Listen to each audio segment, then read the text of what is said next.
The clock, Troy. Yeah.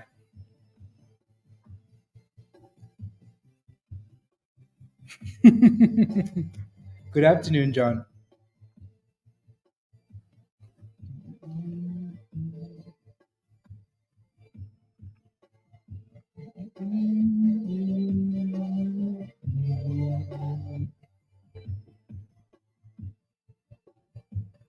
A soft landing.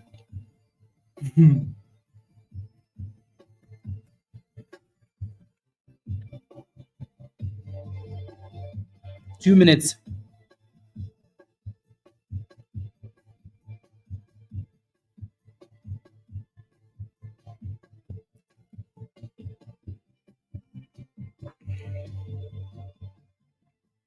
Raven, Fed meeting. Fed meeting in 2 minutes.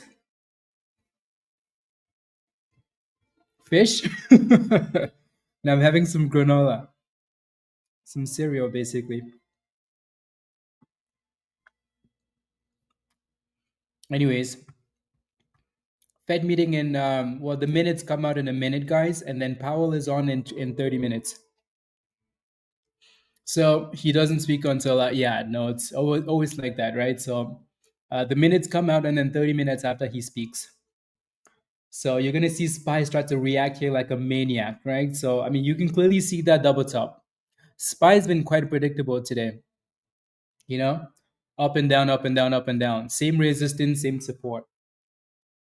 The expectation is that the Fed is going to keep the rates the same, but we already know that. We don't care about that, right? What we want to see is like what it looks like in that document or what he says they're going to do going forward. That's all the market cares about. Like, are you going to cut rates 3 times, 2 times at all, right? So everybody knows the Fed isn't going to do anything, but if they do somehow cut rates, though, if they do, you're going to see a fat green candle, a fat juicy green candle. Here we go. Here we go. Here we go. That candle's not looking too nice, is it? I just want to see how the first candle react, and then I'm going to go over and look at the website. I'm going to look at the document. No rate cut, right? So again, no surprises, nothing expected, right? So we want to hear what he says about the future, right? It's almost like when a company reports earnings, right? We know what the company is going to report, right? We know what's happening. The market knows what's happening. The market has already priced it in. The market wants to know what's coming next, though, right? So that's why you see a stock beat earnings, but then the guidance is trash and the stock crashes, right? Because it's not about the now, it's about the future. The market knows the now, it doesn't know about the future. So, yeah. Let me pull up CNBC here really quickly. And again, it's the same, right? Nothing new, right? As expected, right? So, of course, these idiots are not going to do anything that would help the markets. um, there's nothing there. Right? There's no need for me to go over this doc. Like it's gonna refresh in a second with more notes. Doesn't really matter though, does it? There's your decision, right? There's your decision for anybody that hasn't seen this. I'll post in Discord.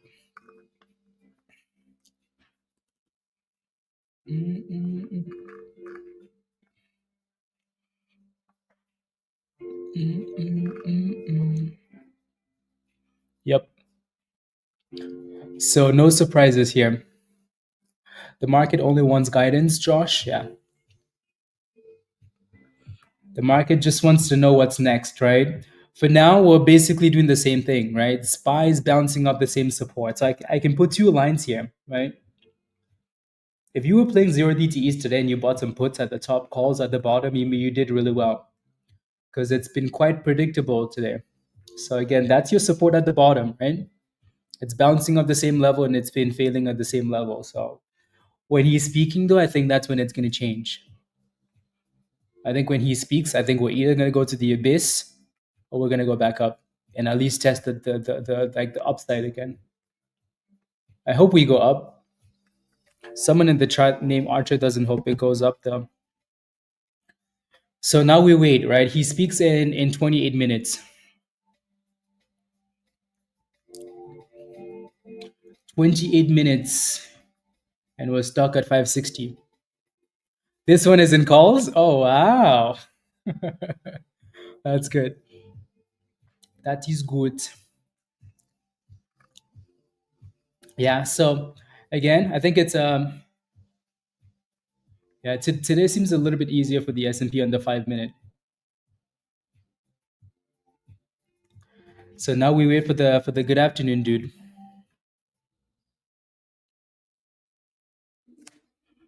Mm, let me see. So although swings in net exports have affected the data, recent indicators suggest that the activity was continued to expand and okay. Unemployment has stabilized, blah blah. It just seems like the same rubbish he says every time, doesn't it? Anyways, for now we wait. DEVS though, this thing did really well, so congratulations if you played with it. Nice stock, and then failed at 44 cents. It's like yeah, it's the same script as in a Troy. Feel like they take a few things out of the script. ASST is coming back up a little bit. uh, Unbelievable. Yeah, they take a few things off the script, and then they just read it every single time.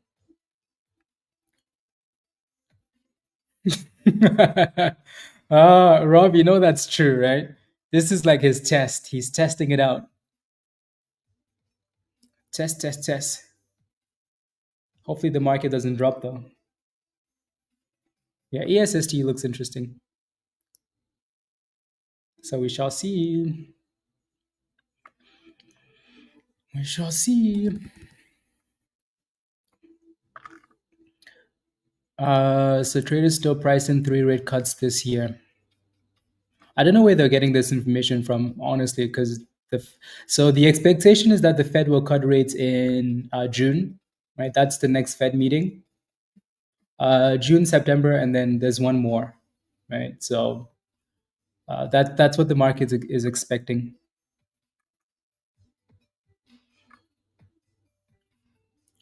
That is the expectation. So I guess we'll uncertainty around the economy outlook has increased. Whatever.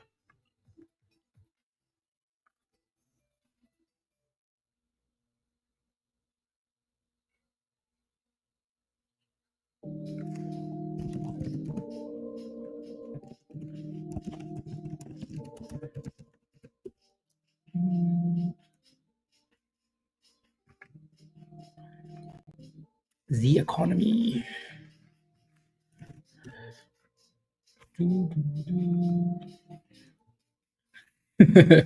Blame Benjamin. You did 182 cm. Okay. Yeah. You never know. Kind of feel like this thing maybe it chills and then maybe after hours there's a bit of movement. So we'll keep an eye on it though. By the way, Rob, I don't know if you saw this. If you watch Stars, right? So that's the stock now. Stars. Damn, the S&P is getting slapped. Uh-oh. Archer is never going to buy calls again, Rob.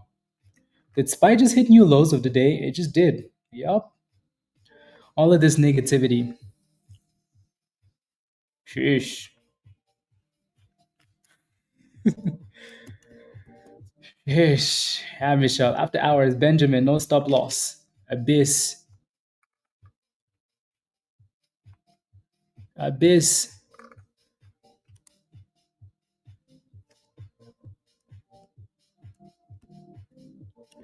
Um, Abyss. Yup, yup, yup.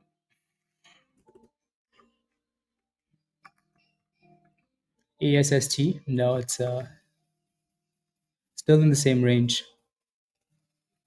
I know, right? Yeah. I mean, to me, the resistance was pretty easy, though, right? That resistance was quite obvious. It's a double top. You have a supply zone. You have the golden candle. You have the curl down, right? There was a lot of warning sign at the top for some puts, right? quite clear on the 5 minute, quite clear, and slapped. All of this yapping from yesterday about Trump and them meeting with China, all of the gains are gone. What happened? They're not meeting with China anymore? Rubbish. Hopefully that's the case. I don't see how, like, this almost seems like a setup for disaster, honestly. Because I don't see how Powell could be remotely positive. There's a lot of stuff happening, right? So there's a lot of stuff happening with tariffs, right? That we don't know about. So usually we cut rates, when things are kind of chilling, everybody's happy again, right? Things are getting better, right? This almost seems like a setup for disaster at this point. But anyways, we're here. We'll find out soon enough. Soon enough. He does not see pulling back on 145% Allen. Yeah. So he's yapping about tariffs, and then he's like, "Oh, cut the rates." Like, dude, relax. How about you fix the damn tariffs first? WJ says, "There goes all my profits." Ayo TK, Ayo, are you ready for violence? Thank you, Alan. Look at that. We're about to be down 1% for the day. It's been a long time since we were down 3% or 5%, right? Today maybe, unless we pop. So so Trump needs to know that whatever he's doing, he's definitely not helping anybody.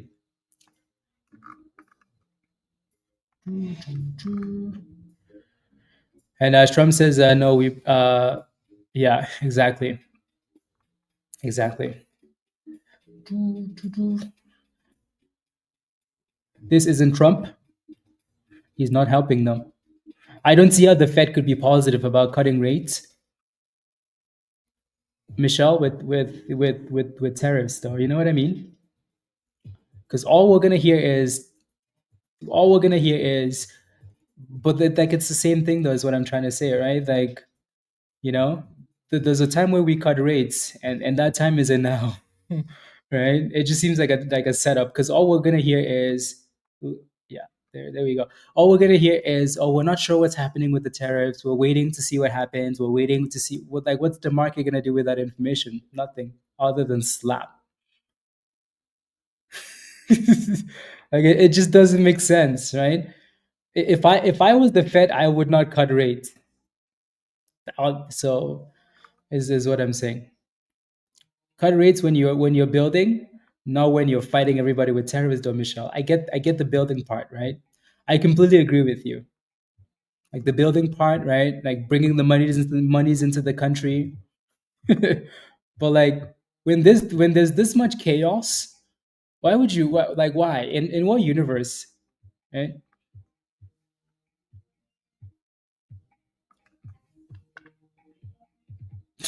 I'm turning off your mic. But am I wrong though? Am I wrong? Am I wrong? Am I wrong? Right? Like, what are we expecting from Powell at this point? Do we just randomly cut rates when? Yes. Okay. Why am I wrong, Michelle? Why? Why? Tell me. Tell me why I'm wrong. Right? Tell me. Do. Why? Just stay quiet until, until you got the deal. Yeah. Absolutely. Absolutely. HEPA with a nice little pop there. Yeah, Misha, I completely agree with you. Yeah. First time you say you are right in your politics. It's not even politics, though, Alan, is what I'm saying, right? Like, you don't cut rates when there's chaos, is what I'm saying. Michelle is right in the sense that you cut rates if you're bringing monies in. And that's what Trump was doing in the first place, right? Bringing the, like all this money from Saudi Arabia, all this money from NVIDIA wanting to invest, right? If you're bringing monies to invest, right? Okay, cool, cut the damn rates, right? But when there's tariff talks, exactly, Michelle, completely agree, right? Makes 1,000,000% sense, right? But then there's tariffs. Every day we wake up and the main focus is tariffs, right? That's a problem. that doesn't make anybody feel exactly, Alan, right? That's what I'm saying. Because he cares too much about the market, but I also can do Archer. You're just as useless, you know that, right? Terrorists, who cares? We need access to money. Well, we need both, Michelle, to be okay. To start another combine. Ah, Troy, yeah. I was trying this new broker, Troy. It's MFU, MFFU. Yeah. So yeah. So that one, there's a, so you pay the fee, but then when you pass it, there's no fee, and then you can take payouts like, like every day basically. So I just passed that one today. Yeah, yeah. I just yeah. I hate the like you pass an eval and then you have to pay all the fees. I think it's such a scam. But my funded futures is what it's called. My funded futures, MFFU or something like that. Yeah. Mm, mm, mm. Oh yeah. Paul, like Top Step. Hmm. I think I like this one better than the other ones. Top Step is one of the best ones though, for sure. Think I like this one better though. I just like the fee. You get the fee. Also, your daily drawdown, Paul, doesn't count until the end of the day, right? So let's say as the day goes on, you're at 50. Let's say you have the 50K account, right? And you're at 51, and you go up to like 51 500, but then you end the day at 51. You know how Apex will like basically use your drawdown as like the highest you were at for the day. I hate that. Hate that. You make back your fees on the first payout, Troy. Yeah. I like the daily payout, like, or every 5 days or something like that. Yeah. Is Jim bullish or bearish? I would like to know too, honestly.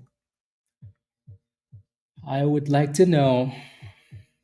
So we have about 15 minutes left, guys, and then he's on. So Powell is going to be speaking. Any idea for what's cooking tomorrow, Lewis? No, not yet. After hours, and then wake up early tomorrow morning. Any chance of the S&P coming back? It really depends on what he says, WJ. It really, really depends on what he says. Really, really depends. So we're hoping that he will be somewhat positive. But I mean, when the president is fighting with you and there's tariffs, I think it's pretty hard to be positive. So I don't see how the market could come back, but I really hope it comes back. I hope. I don't like these red candles. I hope we come back. Yeah, I hope. I'm just here for the J Powell tie collar. It's gonna be hopefully it's not red, because if it's red, then you know it's what does he usually wear? Like a purple tie or something like that? Purple tie. DEVS. What is it doing here? Retesting the breakout? Hmm. Okay. Well, back to SPY. You're heavy on calls for next week. We're praying for you. Hopefully, yeah. We're sitting at the lows of the day now for the S&P. So clearly, that Fed statement was in a.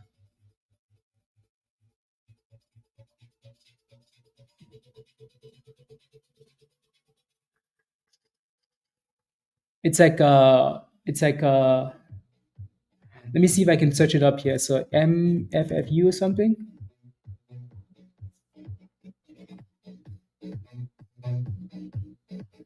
Yeah, this one. Is it this one? Yeah, this one. I don't want to look at the. Where's like the main go to website maybe?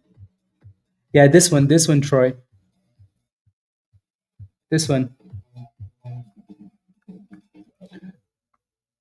I'll send you the link at the in the chat here. Okay. Come on, Spy, go back up, please. You did? Okay.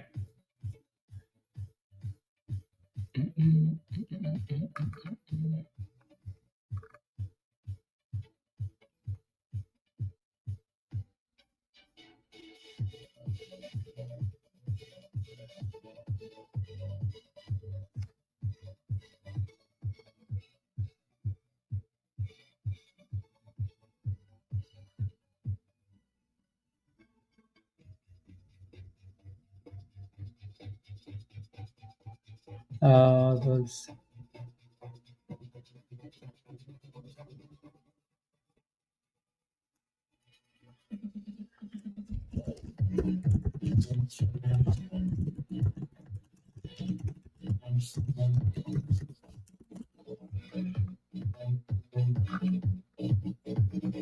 Yeah.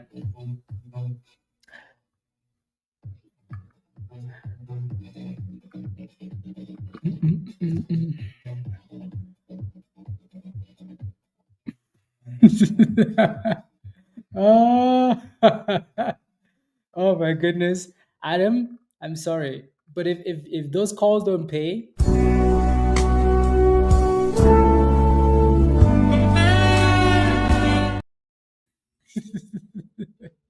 Michelle, you better make monies.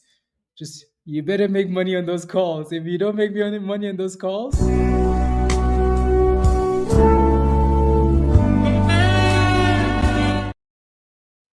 okay, good. You guys better make money. Otherwise, I'm gonna be playing this video. You know? Anyways, do you guys remember this video? This video of this dude that was like that got the whole class, his whole class to buy puts on before the FOMC meeting, before the Fed. You remember this? हमने down का trade place कर लिया 4 3 2 1 boom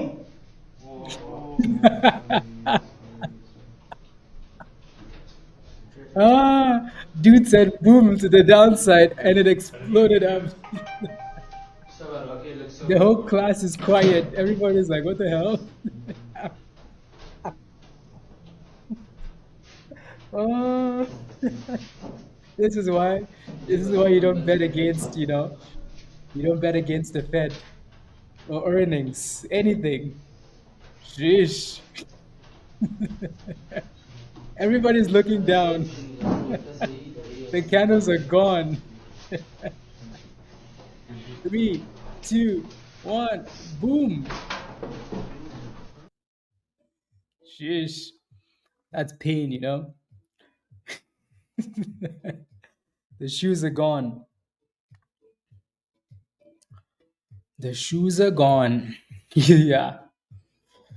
Okay, we're bouncing up a little bit here. So 556 to 558. So Powell is on in 9 minutes, guys. I'm gonna pull up the website. So the Federal Reserve website, and then when he speaks, we will be ready.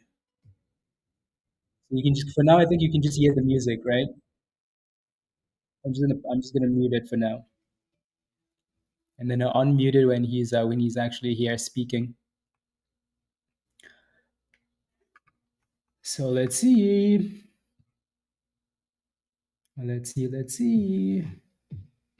All the stocks are just kind of chilling for now, waiting for the Fed meeting. And he's going to be like, my colleagues and I remain steadfast on our blah, blah, blah mandate.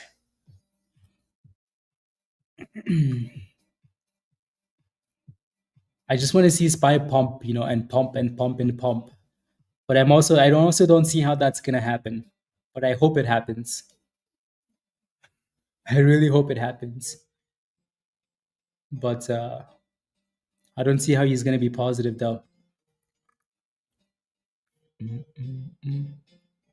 I will say though, Powell has been fairly good in if Powell was the same dude as Trump, we would have a problem. You know that, right? Trump has been going after this dude, and the dude has been quiet. He's been quiet, right? Just imagine Powell was the same dude as Trump with the same type of like personality. Oof, we would have a war by now in the same country. He wants to fire me? Are you kidding me? Let's fight. Oh, virus? I know. I know.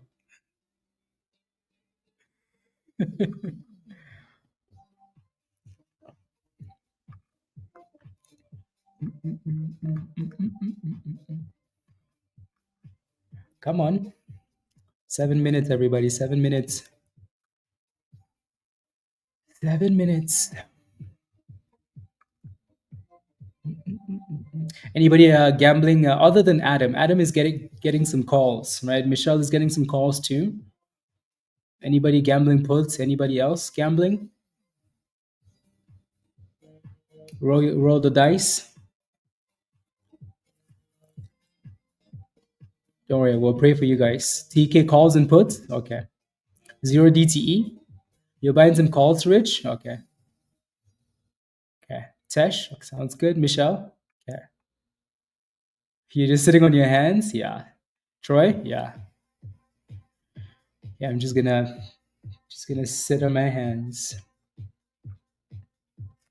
If I had an eval though, I'd be playing with an eval, but I don't have an eval, so we need the 90% off sale. Just watching, Derek. Sounds good.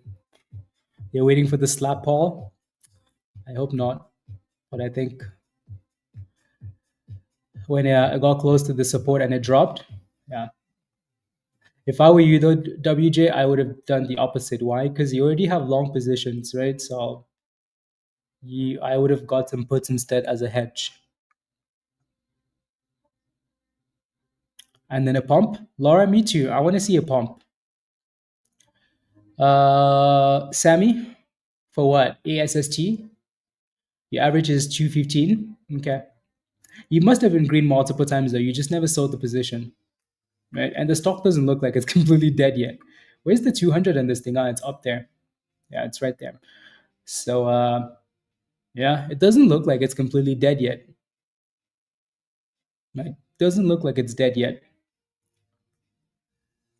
DVS is trying to break above that downtrend too. And back to SPY.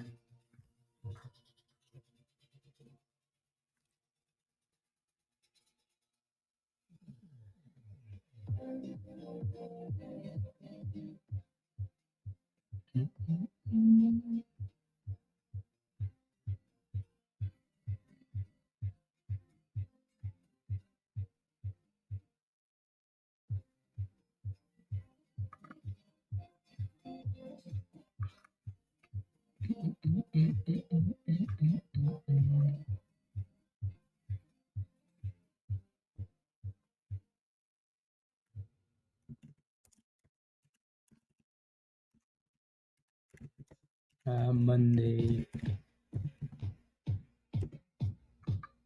Okay. 4 minutes left. 4 minutes left. And then we can see the volatility.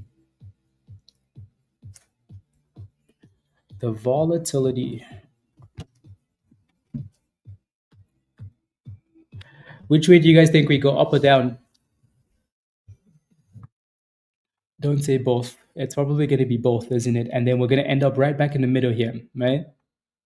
Right back in the middle of the range. We'll see though. Red, red, red. Okay, so red is winning.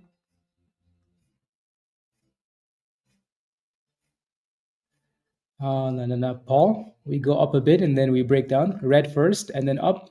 Laura, okay. Then pump. 56.50. Okay. Sounds good. Sounds good. Red and then pump. Interesting. Everybody's a lot of you guys are expecting down and then pump. Yeah, I think yeah. 3 minutes. 3 minutes.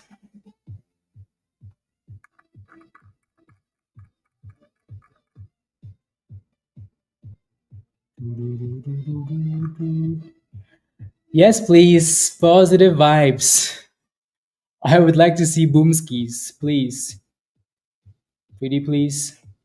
Not like we're asking for that much, Not really asking for too much.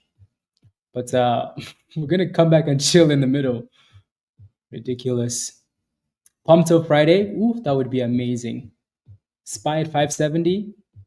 Oh, Michelle and I have this bet, by the way. If SPY isn't at 660 in 2 months, I win $100. And if it is, then she wins $100. So Michelle, you better start counting my monies. Count my monies, because SPY is not going to 660. Ah, Michelle, why are you sassy already? Why? Ah, hopefully we pump Josh. I hope so too. He better preach. Yeah, he's gonna say my colleagues and I understand what you're going through, and they really don't. Yeah, Wes. Yeah, yeah. We're waiting for the Mr. Good Afternoon. Okay, I'm gonna share my screen here, guys. Let's do. It's always yeah. Okay, let me pull up the Fed website here.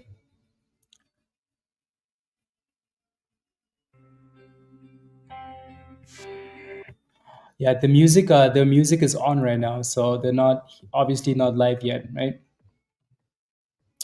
So we are waiting. Purple probably.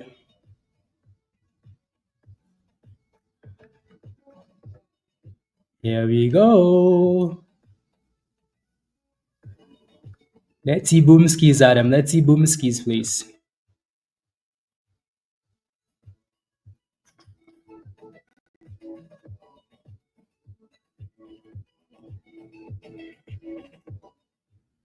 Okay, I'm gonna pause my music while we wait. They're renovating. Yeah. Where are they getting the money from? No, he really hasn't been. Right, the ECB's been cutting for a long time, Gary. You would have thought that these guys were on the same page, but clearly not. But then again, the US is a different economy. Good afternoon. Good afternoon. My colleagues and I remain squarely focused on achieving our dual mandate goals of maximum employment and stable prices for the benefit of the American people. Despite heightened uncertainty, the economy is still in a solid position. The unemployment rate remains low, and the labor market is at or near maximum employment. Inflation has come down a great deal, but has been running somewhat above our 2% longer run objective. In support of our goals, today the Federal Open Market Committee decided to leave our policy interest rate unchanged. The risks of higher unemployment and higher inflation appear to have risen, and we believe that the current stance of monetary policy leaves us well positioned to respond in a timely way to potential economic developments. I will have more to say about monetary policy after briefly reviewing economic developments. Pardon me. Following growth of 2.5% last year, GDP was reported to have edged down in the first quarter, reflecting swings in net exports that were likely driven by businesses bringing in imports ahead of potential tariffs. This unusual swing complicated GDP measurement last quarter. Private domestic final purchases, or PDFP, which excludes net exports, inventory investment, and government spending, grew at a solid 3% rate in the first quarter, the same as last year's pace. Within PDFP, growth of consumer spending moderated, while investment in equipment and intangibles rebounded from weakness in the fourth quarter.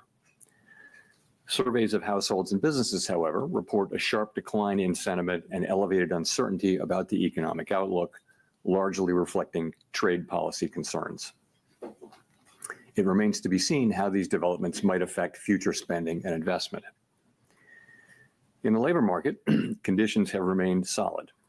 Payroll job gains averaged 155,000 per month over the past 3 months. The unemployment rate at 4.2% remains low and has stayed in a narrow range for the past year. Wage growth has continued to moderate while still outpacing inflation. Overall, a wide set of indicators suggest that conditions in the labor market are broadly in balance and consistent with maximum employment. The labor market is not a source of significant inflationary pressures. Inflation has eased significantly from its highs in mid-2022, but remains somewhat elevated relative to our 2% longer run goal. Total PCE prices rose 2.3% over the 12 months ending in March. Excluding the volatile food and energy categories, core PCE prices rose 2.6%. Near-term measures of inflation expectations have moved up, as reflected in both market and survey-based measures.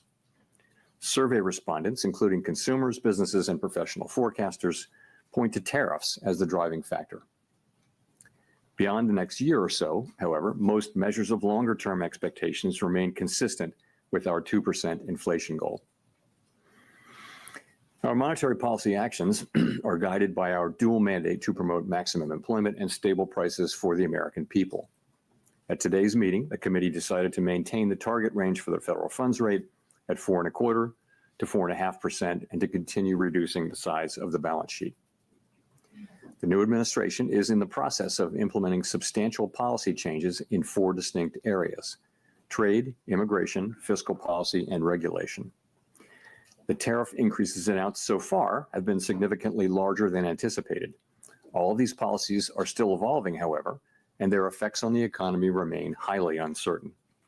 As economic conditions evolve, we'll continue to determine the appropriate stance of monetary policy based on the incoming data, the outlook, and the balance of risks.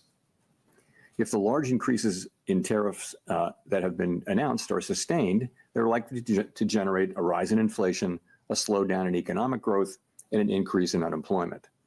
The effects on inflation could be short-lived, reflecting a one-time shift in the price level. It is also possible that the inflationary effects could instead be more persistent. Avoiding that outcome will depend on the size of the tariff effects, on how long it takes for them to pass through fully into prices, and ultimately on keeping longer-term inflation expectations well anchored. Our obligation is to keep longer-term inflation expectations well anchored and to prevent a one-time increase in the price level from becoming an ongoing inflation problem. As we act to meet that obligation, we'll balance our maximum employment and price stability mandates, keeping in mind that without price stability, we cannot achieve the long periods of strong labor market conditions that benefit all Americans. We may find ourselves in the challenging scenario in which our dual mandate goals are in tension. If that were to occur, we would consider how far the economy is from each goal and the potentially different time horizons over which those respective gaps would be anticipated to close. For the time being, we're well positioned to wait for greater clarity before considering any adjustments to our policy stance. At this meeting, the committee continued its discussions as part of our 5-year review of our monetary policy framework. We focused on inflation dynamics and the implications for our monetary policy strategy. Our review includes outreach and public events involving a wide range of parties, including Fed Listens events around the country and a research conference next week. Throughout this process, we're open to new ideas and critical feedback, and we will take on board lessons of the last 5 years in determining our findings. We intend to wrap up the review by late summer. The Fed has been assigned 2 goals for monetary policy: maximum employment and stable prices. We remain committed to supporting maximum employment, bringing inflation sustainably to our 2% goal, and keeping longer-term inflation expectations well anchored. Our success in delivering on these goals matters to all Americans. We understand that our actions affect communities, families, and businesses across the country. Everything we do is in service to our public mission.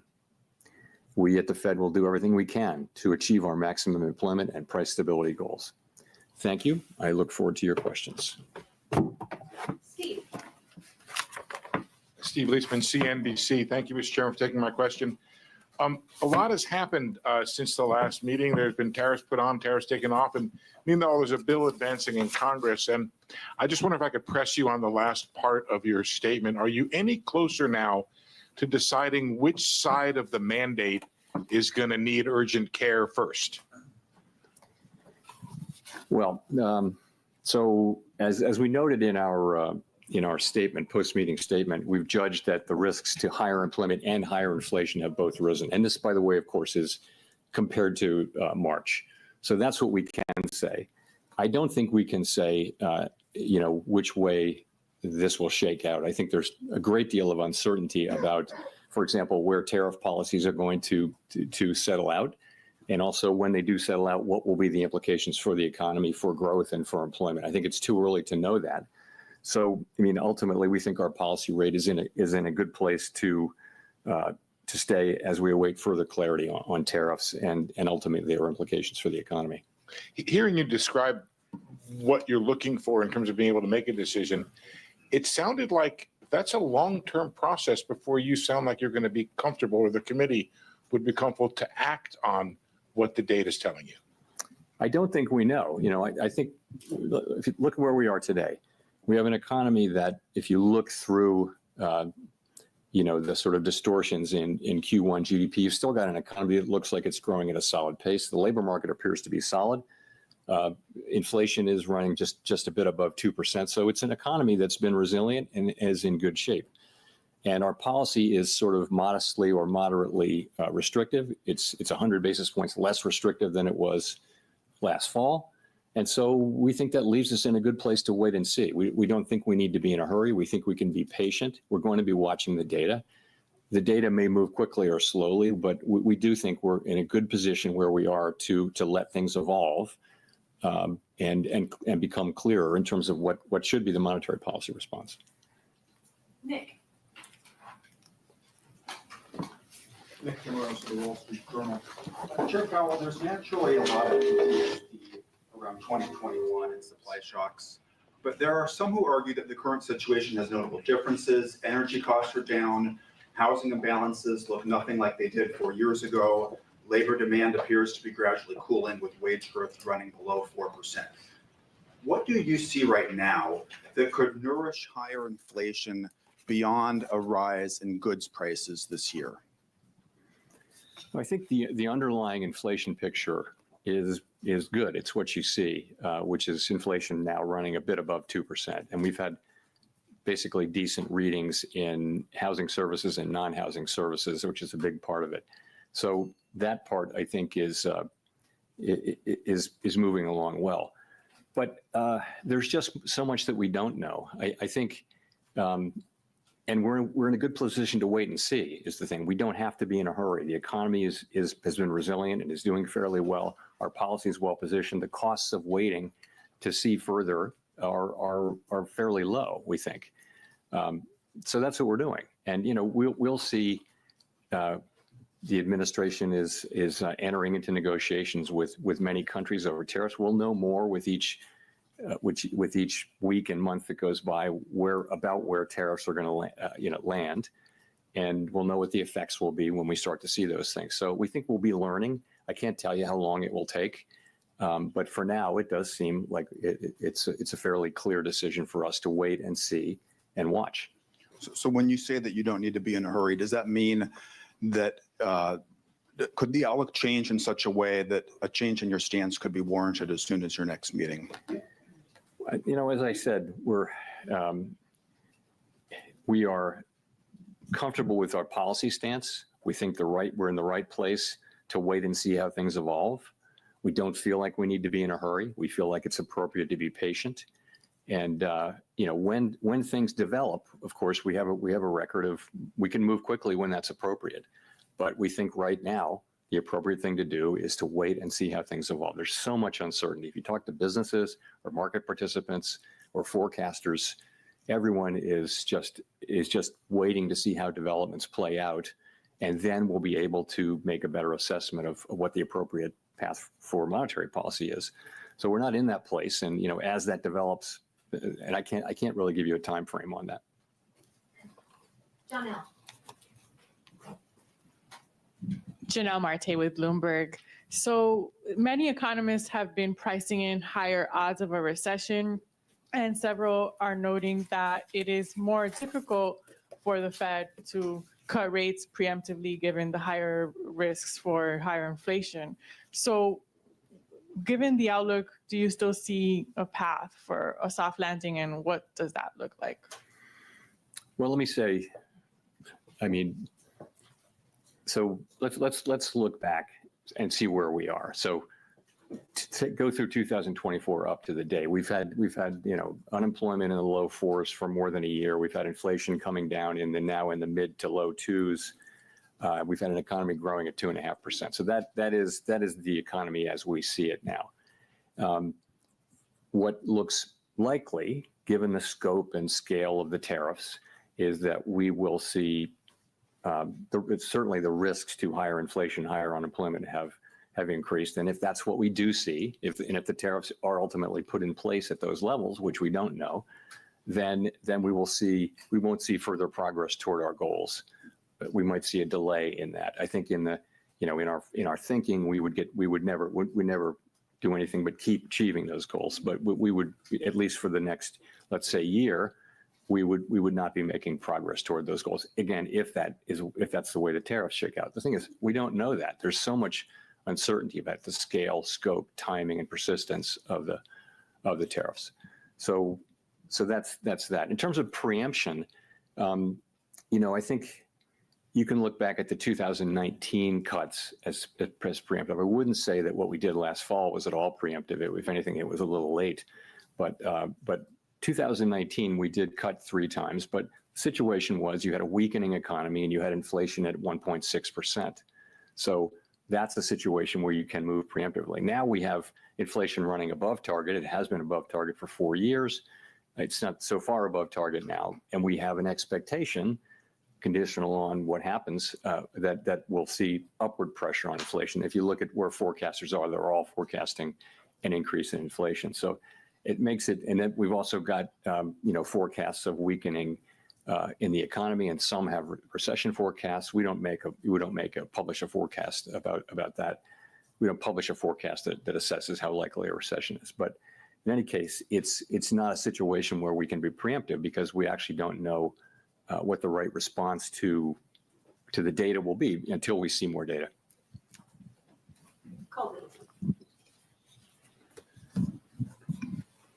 Colby Smith with the New York Times.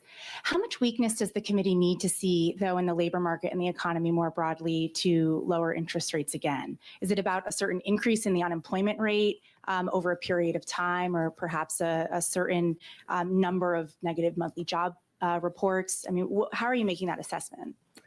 So first of all, we don't see that yet, right? We have 4.2% unemployment, good participation, wages behaving very well. Participation, I mentioned it at a good level. So, with the labor market, we would look at the totality of the data. We'd look at the level of the unemployment rate. We'd look at the speed with which it's changing. We would look at the whole huge array of labor market data to get a sense of whether conditions are really deteriorating or not. And at the same time, we'd be looking at the other side of the mandate. We could be in a position of having to balance those two things, which is, of course, a difficult balancing judgment that we'd have to make. On that point about balancing, I mean, you've mentioned that the committee would consider how far the economy is from each goal and the time it would take to kind of get back to that point. But what does that mean in practice? I mean, how much of that assessment will be rooted in a forecast versus data dependence? It would be a combination of the two. I mean, let's just say this would be a complicated and challenging judgment that we would have to make.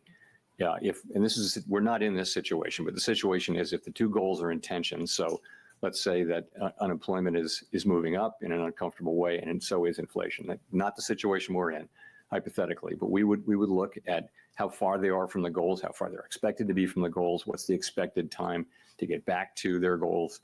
We'd look at all those things and make a difficult judgment, and that's in our framework. It's always been in our thinking. We haven't faced that question in a very long time. So again, difficult judgment to make, and not one that we face today, and we may never face it, but we have to be keeping it in our thinking now. Edward. Thank you. Edward Lawrence with Fox Business. So we had the CPI report that came out that showed month over month the first decrease in inflation in about 3 years. The jobs report, you said solid that we saw. At the same time, we have those new tariffs that we're living under. So given this, should the Federal Reserve be cutting rates at all this year? You know, it's going to depend. I think you have to just take a step back and realize this is why we are where we are. Is we're going to need to see how this evolves. There are cases in which it would be appropriate for us to cut rates this year. There are cases in which it wouldn't, and we just don't know until we know more about how this is going to settle out and what the economic implications are for employment, for inflation. I couldn't confidently say that I know what the appropriate path will be. So following on that, just, so then how does President Trump calling on you personally, as well as the Federal Reserve, to make rate cuts affect your decision today and affect your job difficulty? Doesn't affect our doing our job at all. So we're always going to do the same thing, which is we're going to use our tools to foster maximum employment and price stability for the benefit of the American people. We're always going to consider only the economic data, the outlook, the balance of risks, and that's it. That's all we're going to consider. So it really doesn't affect either our job or the way we do it. Howard. Hi, Howard Schneider with Reuters, and thanks for the time. I'm wondering, given the complexity about the first quarter GDP and what lies ahead, I'm just wondering what your intuition tells you about the underlying direction of the economy right now. Many of your colleagues have said they feel growth is slowing. If so, do you have any sense of by how much, to what degree the slowdown may be? What does your gut tell you about how things are evolving out there? My gut tells me that uncertainty about the path of the economy is extremely elevated, and that the downside risks have increased. The risk is, as we pointed out in our statement, the risks of higher unemployment and higher inflation have risen, but they haven't materialized yet. They're not in the data yet. So that tells me more than by intuition, because I think it's obvious actually that the right thing for us to do is we're in a good place. Our policy's in a very good place, and the right thing to do is await further clarity. And there's usually things clarify and the appropriate direction becomes clear. That's what usually happens. Right now, it's very hard to say what that would be. In the meantime, the economy is doing fine. Our policy isn't, it's not highly restrictive. It's somewhat restrictive. It's 100 basis points less restrictive than it was in, last summer. So we think it's in a good place, and we think the appropriate thing is for us to wait and see and get more clarity about the direction of the economy.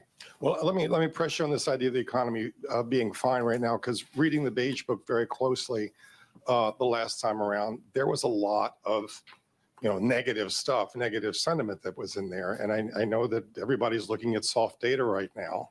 You mentioned it yourself that the sentiment's sour. But the Beige Book was talking about, the beginnings of layoffs in some industries, prices rising in some places, and an awful lot of investment decisions being pushed to the sideline. Doesn't that point to a slowdown? It may well. It just hasn't shown up yet. And we all look at all these sentiment and read many individual comments just to get a better feel. And businesses and households very broadly are concerned and postponing economic decisions of various kinds. And yes, if that continues and nothing happens to sort of alleviate those concerns, then you would expect that to begin to show up in economic data. It wouldn't maybe show up overnight, but it would show up over weeks and months. And that may be what happens, but it hadn't happened yet. And also there are things that can happen that will change that narrative. I mean, they haven't happened, but it's possible to imagine things but in the meantime, yes, we're watching it extremely carefully like everyone is, but don't see really much evidence of it in actual economic data yet. And by the way, consumers keep spending, credit card spending. It's still a healthy economy, albeit one that is shrouded in some very downbeat sentiment on the part of people and businesses. Michael McKee. Michael McKee from Bloomberg Radio and Television. The Fed's been criticized recently by a former governor for what he calls mission creep. You take on more problems, use more tools, and then end up building tools to deal with the fallout of those tools, which then makes it a given that you will act more aggressively in the future. Is that a fair critique, and is that something you would be looking at in your framework review? Sorry, say the critique again. That the Fed has been involved in mission creep, gets involved in using too many new tools to deal with problems and to go too far. Is that something that the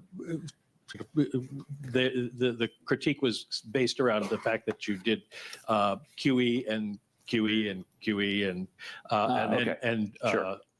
and went beyond the narrow confines of your mandate? So, well, I mean, there are a couple. That's not really beyond the confines of our mandate. Look, I would say this: we did things. Essentially, we're on an emergency footing for a couple of years in the pandemic, and it's very fair and very welcome for people to look back over what we did and say, hey, you could have done this better and different. And one thing we hear a lot is we could have explained QE a little better. We did think we were explaining it in real time. I completely accept the thought that we could have explained it better. There's a lot of thinking that we went on too long with QE. I can tell you that the reason we did was we were concerned that we didn't want a sharp tightening in financial conditions at a time when we thought the economy was still vulnerable. And so we did hold on for a long time to QE, and we of course tapered and everything. And then we immediately went into QT, and we're down a couple of trillion. But I get we certainly, with the benefit of hindsight, could have tapered earlier or faster. That's absolutely right. But this is all very welcome. We knew doing this in real time that we weren't going to get it perfect, and those kind of after action kind of looks are essential, and we're doing the same thing in our review. So on some issues. The other part of that critique is that you've taken on topics that are outside of the mandate, such as climate change and trying to ensure that certain groups are benefited by your economic policies in terms of employment, et cetera. So, okay, on climate, you've heard me say over and over again that we will not be climate policymakers, and that our role on climate is a very, very narrow one. And I think that's what we've done. We've done really very little on climate. You can say that little bit that we've done was too much, but I wouldn't want to give any impression that we've taken climate and it's something that we're spending a lot of time and energy on. We're not. We have very, very narrow things. We did one guidance for the banks, and then we did a one-time stress analysis, climate stress analysis, and that's it. And we dropped out of the network for bringing the financial system.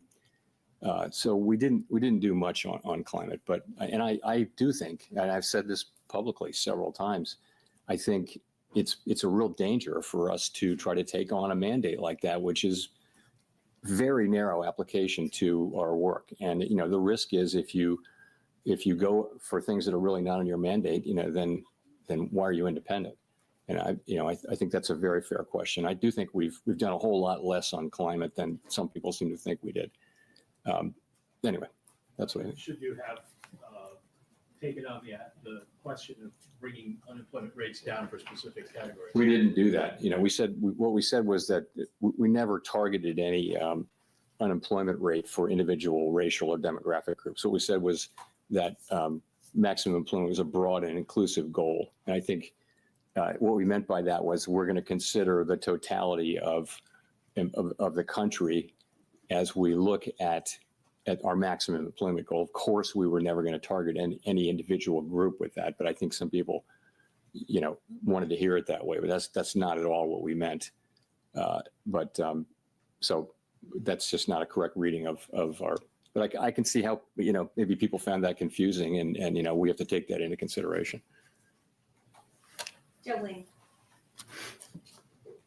Hi, Chair Powell. Thanks for taking our questions today. I'm Jolene Kent with CBS News. You've said wait and see, and the economy is doing fine today, but the impact of tariffs are already showing up at the ports, businesses big and small are telling us that they feel it, and most importantly, consumers say they feel it, that the challenges are here and there's no waiting and seeing. For Main Street, what is the breaking point? What would have to happen to prompt a rate cut specifically?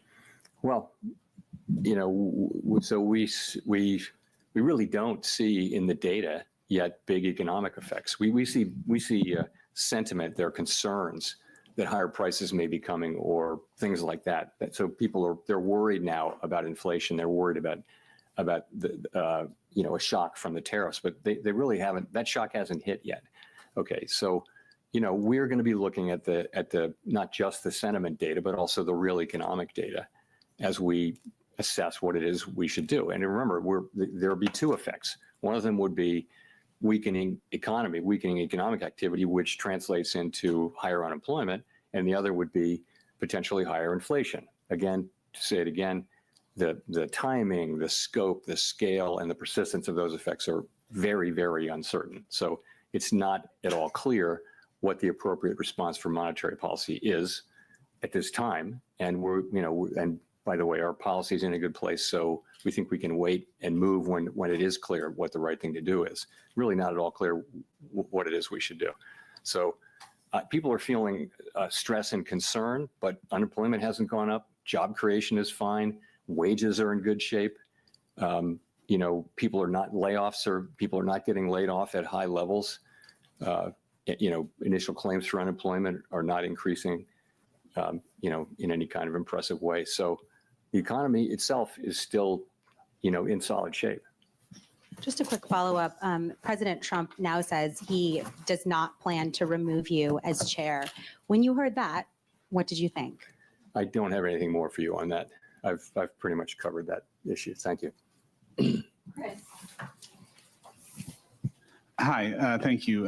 Chris Rugaber, Associated Press. Well, I just wanted to follow up. Earlier, it sounded like you said it was unclear how the Fed, what kind of interest rate decisions you will make later this year. So does that, in March, there was guidance that 2 cuts might happen, 2 cuts were penciled in for this year. Is that now, that guidance from the last press conference, has that been overtaken by events at this point? We don't do a summary of economic projections at every meeting, as you know. We do it every other meeting, and so this was the meeting when we didn't do it. We don't also kind of poll people, so I really wouldn't want to try to make a specific projection for where we are relative to that. We will, in 6 weeks, we had the June meeting, and you'll have another SEP. I'm not going to hazard a guess here today as to what it would be. Again, what I would say is that we think our policy rate is in a good place. We think it leaves us well positioned to respond in a timely way to potential developments. That's where we are. And that, depending on the way things play out, that could include rate cuts. It could include us holding where we are. We just are going to need to see, how things play out before we make those decisions. Great. And just to follow up on that, I mean, when you address the issue of how the Fed would handle both rising unemployment and rising inflation, how are you thinking about the fact that addressing one could exacerbate the other? So a rate cut to reduce unemployment could worsen inflation and vice versa. How do you handle those challenges? You just captured this is the issue with the 2 goals being in tension. It's a very challenging question. Now, there can be a case in which one goal is very far, one variable is very, very far from its goal, much farther than the other. And if so, you concentrate on that one. And frankly, that was the case. Well, it wasn't a case where they were really in tension, but if you go back to 2022, it was very clear that we needed to focus on inflation. The labor market was also super tight, so it wasn't really a trade-off. I think what our framework document says. It says we'll look at how far each variable is from its goal, and also we'll factor in the time it would take to get there. So, that's going to be potentially a very difficult judgment, but the data could break in a way that it's not. I just don't think we know that. The data could easily favor one or the other, and right now there's no need to make a choice, and no real basis for doing so. Victoria. Hi, Victoria Guida with Politico. I wanted to ask, Congress is currently debating spending cuts alongside extending the tax cuts. And I know you've talked many times about how the path of the debt is unsustainable, but given that we're also talking right now about the economy slowing, potentially even recession, I was just wondering, is there a danger that spending cuts now could slow growth a lot more? You know, we don't give Congress fiscal advice. They're going to do. We take what they do as a given, and we put it in our models and in our assessment of the economy. So I wouldn't want to, speculate on that. I mean, I think we do know that the debt is on an unsustainable level, on an unsustainable path, not at an unsustainable level, but an unsustainable path. And it's on Congress to figure out how to get us back on a sustainable path. And it's not up to us to give them advice. Well, do you think that they should take macroeconomic conditions into account as they look at this? I think they don't need my advice and our advice on how to do fiscal policy any more than we need their advice on monetary policy. Andrew. Thanks, Mr. Chairman. Andrew Ackerman with the Washington Post. In your Jackson Hole comments last year, you said you would not welcome further cooling in labor market conditions. The unemployment rate then was 4.2%, which is what it is now. Many forecasters now predict a higher jobless rate. How has your tolerance for weakening labor market conditions changed compared to a year ago? So it was quite a different situation. What was happening last year is that over the space of 6, 8, 7 months, the unemployment rate went up by almost a full percentage point.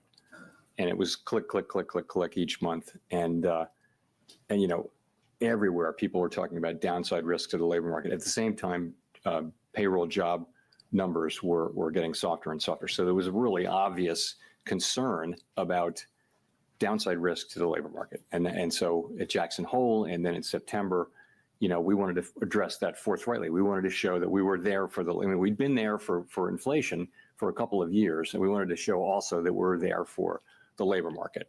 And it was important that we send that signal. Fortunately, since then, the labor market has really, and the unemployment rate have really been moving sideways at a level that is, well in the range of mainstream estimates of maximum employment. So that concern has gotten a lot less. So, you're at 4.2% unemployment. I think we were in a very different situation. Now we have a situation where, the risks to higher inflation and higher unemployment have both gone up, as we noted in our statement, and we've got to monitor both of those. We actually have a potential situation where there may be a trade-off or tension between the two, potentially. We don't have it yet, and we may not have it, but that's what we have, and that's why I think it's a very different situation. I guess I want to follow up by asking how much of a rise in the jobless rate you could tolerate it. Yeah, I can't give you I'm not going to try to give you a specific number. I'll just say we have to now be looking at both variables and which of them is demanding. If one of them is demanding our focus more than the other, that would tell us what to do with policy. If they're more or less equally distant and equally or not distant, then we don't have to make that assessment. The assessment is you wait. So I'm not going to try to be really specific about what we need to see in terms of a number. But if we did see significant deterioration in the labor market, of course that's one of our two variables, and we would look to be able to support that. You'd hope that it wasn't also coming at a time when inflation was getting very bad. And again, we're speculating here. We don't know this. We don't know any of these things. It's very hypothetical. We're just going to have to wait and see how it plays out. Thanks. Claire.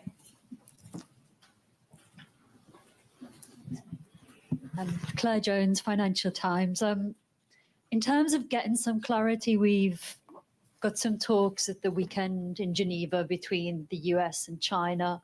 A lot of economists are attaching an awful lot of importance to what we hear from those talks. How much importance are you attaching to them in terms of judging what will happen to the US economy going forward?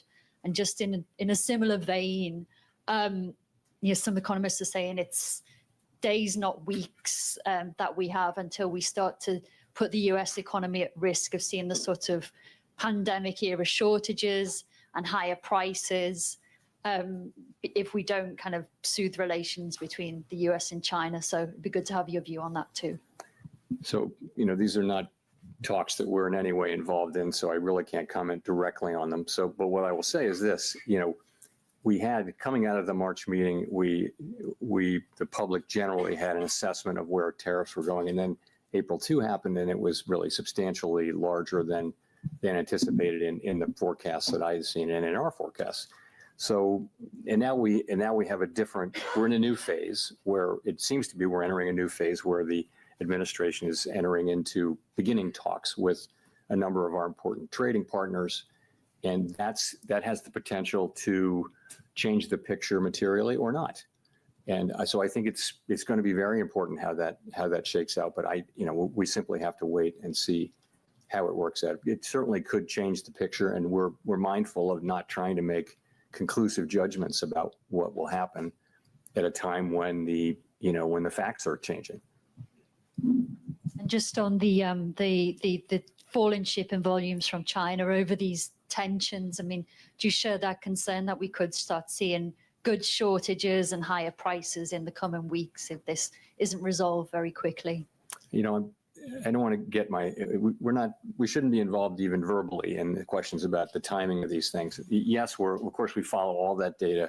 We see the shipping data, we see all that, but ultimately this is for the administration to do. This is, this is their mandate, not ours. And I know as you can see, they're again beginning to have talks with many nations, and that has the potential to change the picture materially. So we'll just have to wait and see.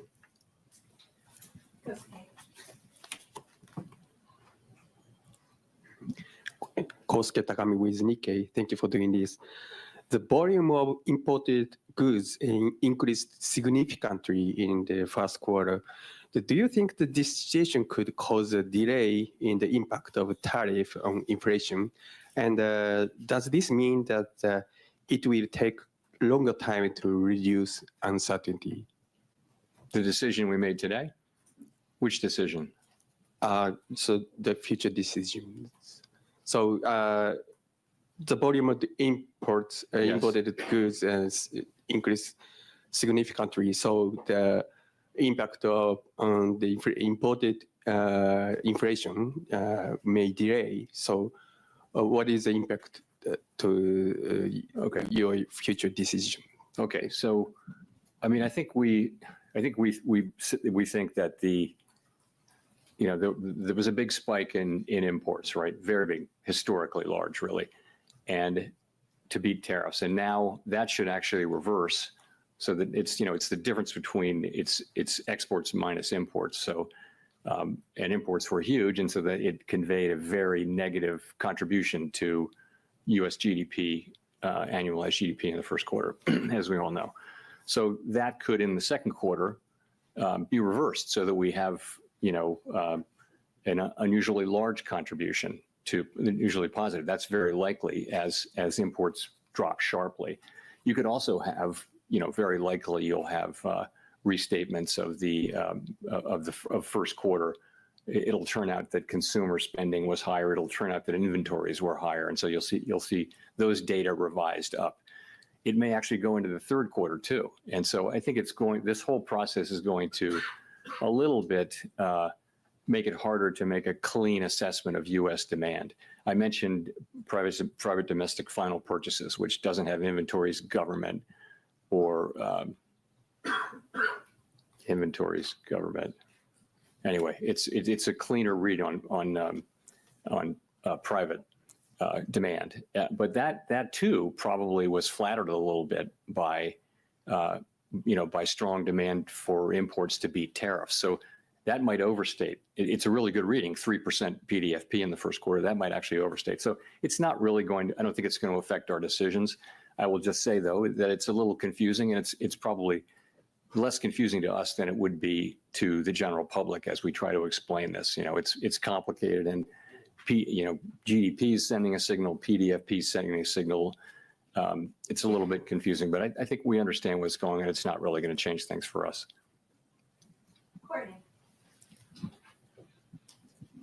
Courtney Brown from Axios. I guess, we talked about some of the indications of potential layoffs, price hikes, an economic slowdown, all being evident in the soft data.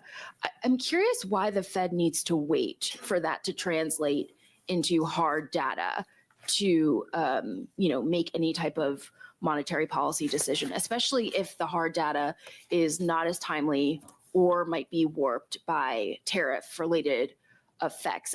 Are you worried that the soft data might be some sort of false warning? No, I mean, look at the state of the economy. The labor market is solid, inflation is low. We can afford to be patient as things unfold. There's no real cost to our waiting at this point. Also, the sense of it is we're not sure what the right thing will be. There should be some increase in inflation. There should be some increase in unemployment. Those call for different responses. And so until we know, potentially call for different responses. And so, until we know more, we have the ability to wait and see. And it seems to be a pretty clear decision. Everyone on the committee supported waiting. And so that's why we're waiting. Just a very quick follow-up. There was this sort of vibe session, if you will, where the sentiments expressed in soft data did not translate into the hard economic data. How are you thinking about that when interpreting some of the signs in the softer survey data? I think going back a number of years, the link between sentiment data and consumer spending has been weak. It's not been a strong link at all. On the other hand, we haven't had a move of this, speed and size. So it wouldn't be the case that we're looking at this and just completely dismissing it. But it's another reason to wait and see. You're right that we had a couple of years during the pandemic where people were saying just very downbeat surveys and going out and spending money. So that can happen, and that may happen to some degree here. We just don't know. This is an outsized change in sentiment, though, and so none of us is looking at this and saying that we're sure one way or the other. We're not. Matt. Thanks, Chair Powell. Matt Egan with CNN.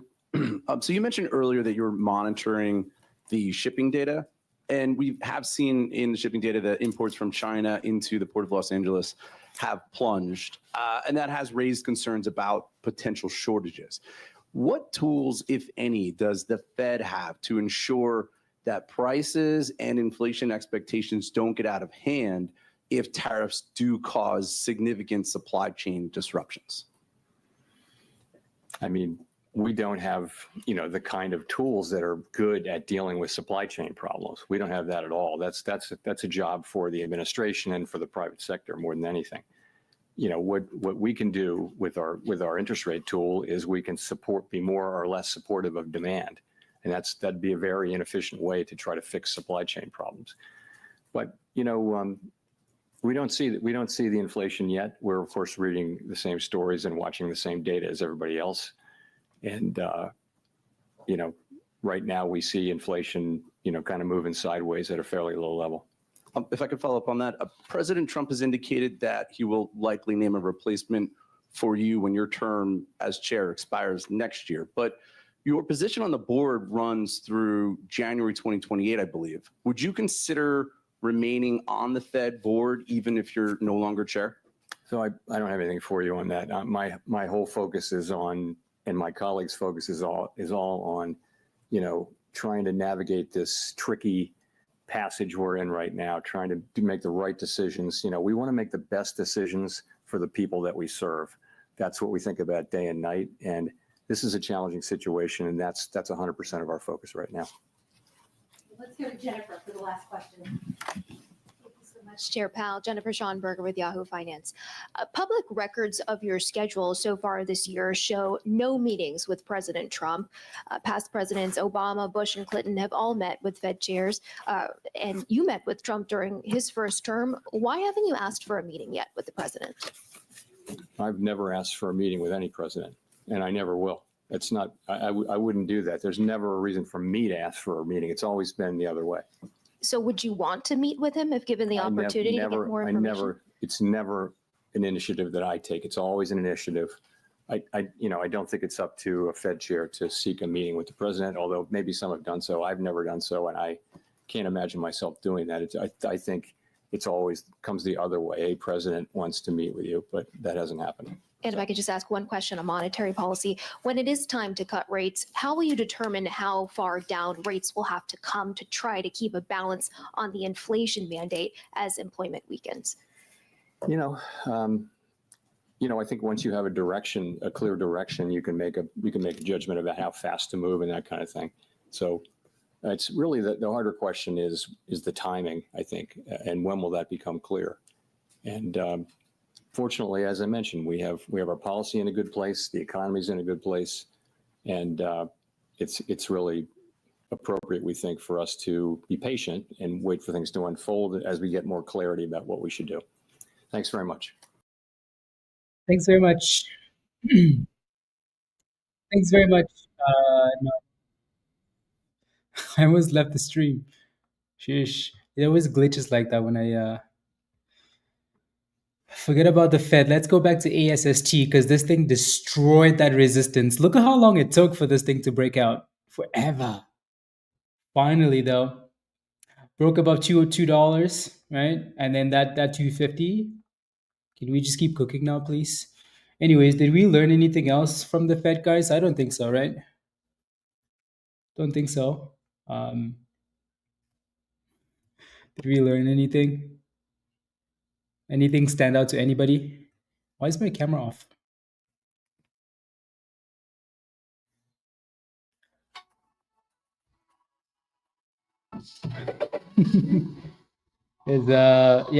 ASST is hard data. Oh my God. What do you guys think of this hard data? This hard data is hard. Anyways, we broke above resistance, like hard data. Dang, that girl was sassy. She wanted violence. Violence. Anyways. No, Michelle, please. So the S&P ended up exactly where we said it would end up, right? We put the circle here as we were joking. We put that circle there for, we were joking like, hey, all of this rubbish, we're going to end up in the middle. Guess what? We're right in the middle, right? Right in the middle of the resistance and the support. Hard data. Anyways, let's see where we end up closing at, though. I'd like to close above 560 at the very least, At the very least, exactly, DP. So congratulations if you bought the dip on this one. Again, like we said earlier, this stock is heavily shorted, so you can't really look away from it because, maybe it gives you that after-hour run. We have 40 minutes before the market closes, though, so we have a lot of time with this one. LTRY had news and it popped, but then now it's dropping back down. Bull has just been just an annoying stock, right? Failed at 17. So for now, the only thing that looks good is ASST. Yeah, Benjamin, 350. 350, Michelle. And then after that, leave a comment, please. Tell him to do better. I zoomed into my cap. And what did you see, Virus?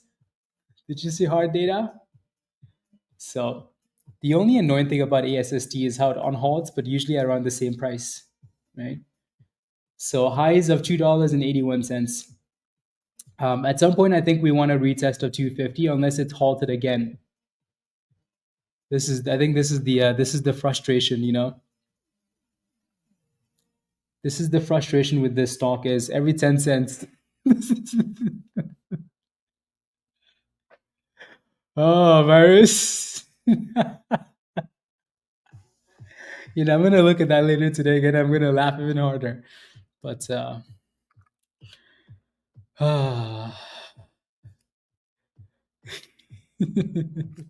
yep. Exactly, Gary. Exactly. Yeah. No, I think for now, we just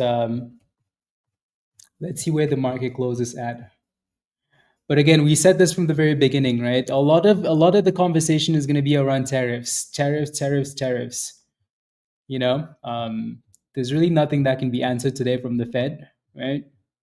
As much as we would like to give the Fed reasons to cut rates, I don't think anybody in that position would be cutting rates, right? Because tariffs create uncertainty, right? Clearly, by judging by the markets. So there's no way the Fed is gonna, just openly tell you like, hey, Rob made a good point though. Like the market probably pushes up if it's getting information that it already has, right? Because then there's really nothing new, right? There's really nothing new from the Fed. So, and Powell said it too, like as the days progress, as the weeks progress, right? As they make deals, then they get more information. So, kind of the same. Nothing's really changed here. So, yup. So hopefully the markets do what they do and scam. Yeah, that was a pump and dump on lottery. Pump and dump. Okay, back to ASST here. Doesn't AMC report earnings today, guys? They do, don't they? Oh yeah. Well, I mean, if you have $2 and you're willing to gamble it, maybe buy some AMC calls or something, The bid is at $3. That's surprising that it's all the way up there. I'd like to see it open at $3 though. Nothing much will change until then. Exactly, Gary. Trump did say yesterday that Trump did say yesterday that there's some big news coming Thursday, Friday, or Monday, right? So, and he also said it's not necessarily about trade, right? Your data is rising, then it's hard data. So yeah, DEVS looks nice, Michelle. Nice bounce off the demand and the so the demand double bottom 200 EMA. Nice pop. Same resistance to 44 cents. So, and then he also tweeted that there was something earth-shattering coming. No, Eric is a slacker. Karate is a slacker, Michelle. Yeah. Okay, so back here to ASST. The S&P is below 560 now too.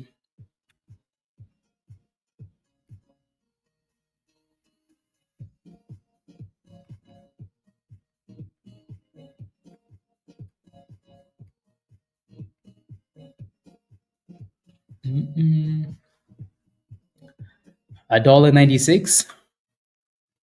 Let's hope not. I think if we go below 550, 250 again, then that's a problem. I like it to stay above it. Chester, we bet you guys better not. Canada will fight. This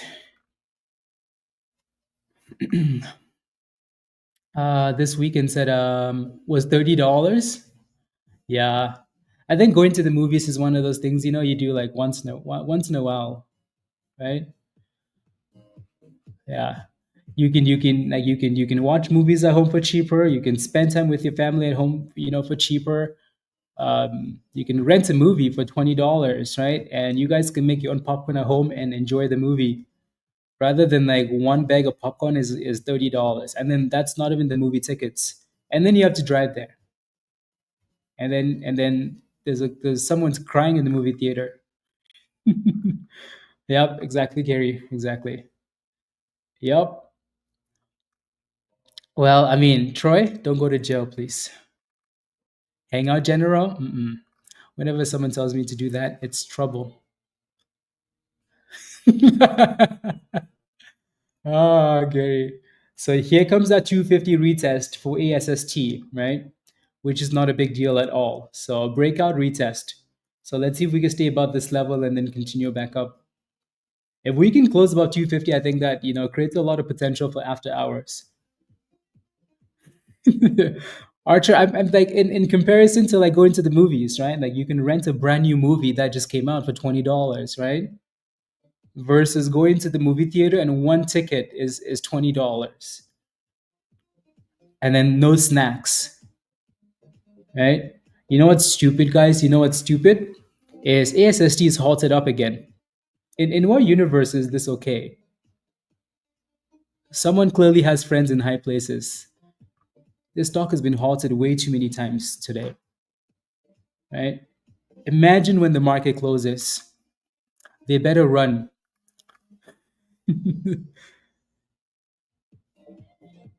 Yeah. The ticket taker makes $50,000 a year. Like in a good way or not a good way, Michelle? I'm confused.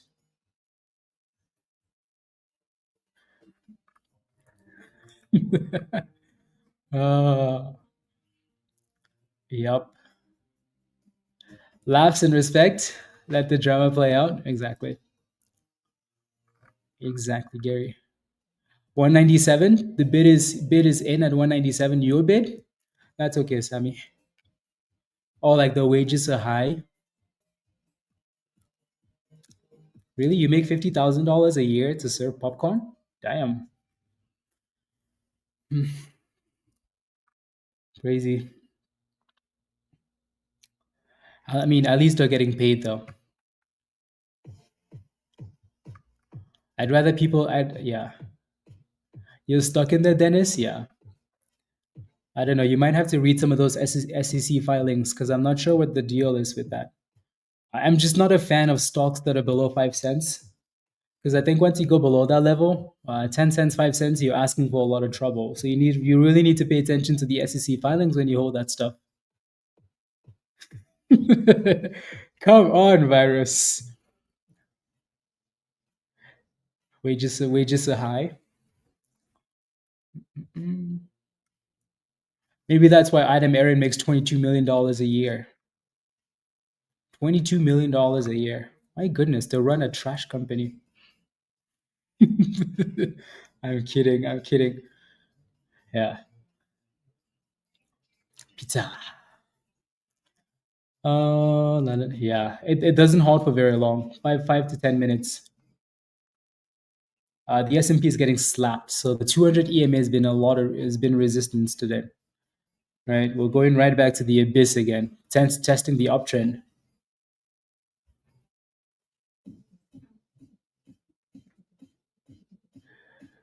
Testing the uptrend, and then DEVS looks nice. So double tops here for DEVS. Yep.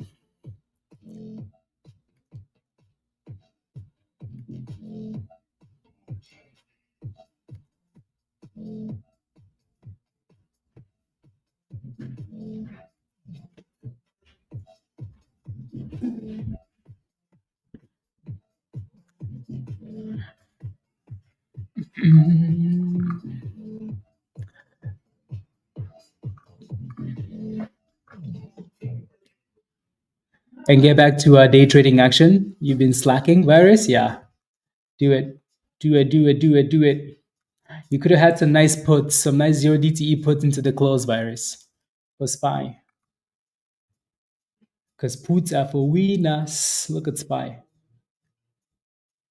Yeah. SPY's been fairly predictable today. I wonder why. I wonder if it's just because of the Fed meeting. It's done this quite a bit today, you know? Like it gets to a level and it stalls and then it goes the opposite way and then stalls and then goes the opposite way and then stalls and then goes the opposite way and then stalls and then the opposite way. But it gives you the kind of the vibes, right? Yep, which is a good thing.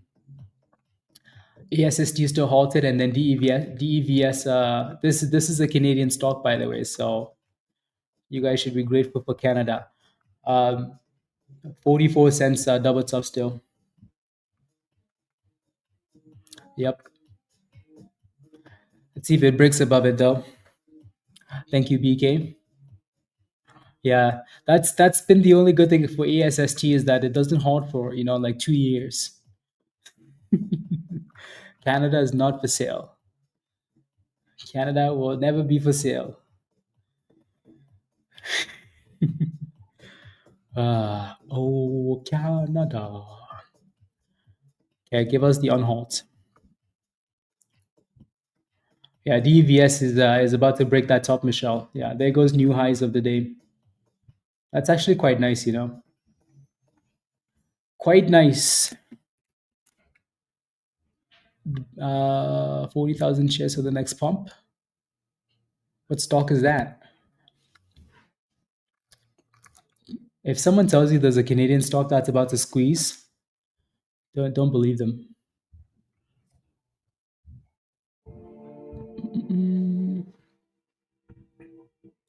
Saudi Arabia is expensive. Yeah, it's because all the monies goes over there, virus.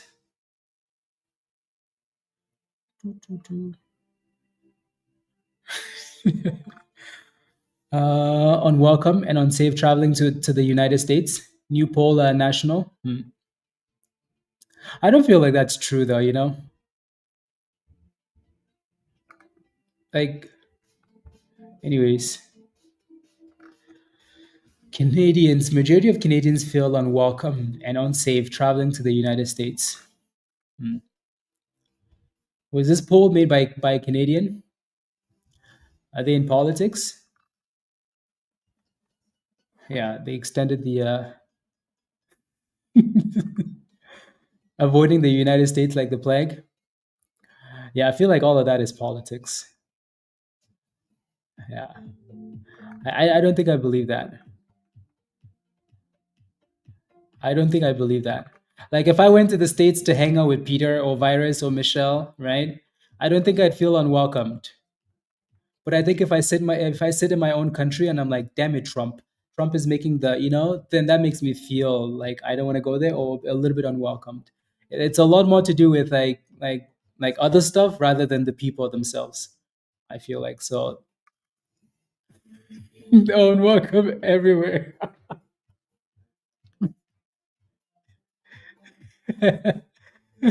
They're snowed in most of the year.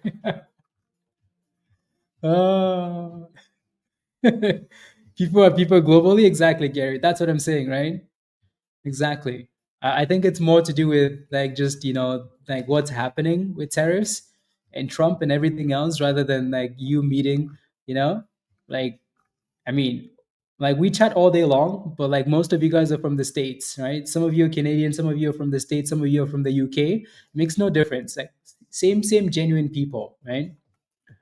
But then when all the other chaos comes into play, it's yeah. Yep. It's the same thing. Like people are like, oh, the planes going to the United States are empty from Canada. Canadians are not traveling to the States anymore. Do we believe that? Ask someone that's on a flight to the US. Ask them if they believe that. Exactly. Yeah, Canadians are nice. I approve. Virus, straight to jail. Straight to jail. Dang, the S&P is not looking too good, is it? Sheesh. For a wedding? Let's go, Peter. Let's go wedding. Don't worry, I hope it's cold at that point, Peter. Yeah, I hope it's cold. Winter will finish you. Rubbish. Finish you.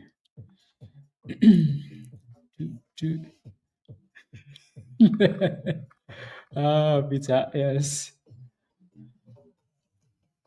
Canada, let's go. Dang, that stock is still halted? Come on now. Yeah, we kind of need the market to close so these halts can go away for ASST. Yeah. Maybe run because it's been halted for quite a few times. I think maybe they're getting longer now.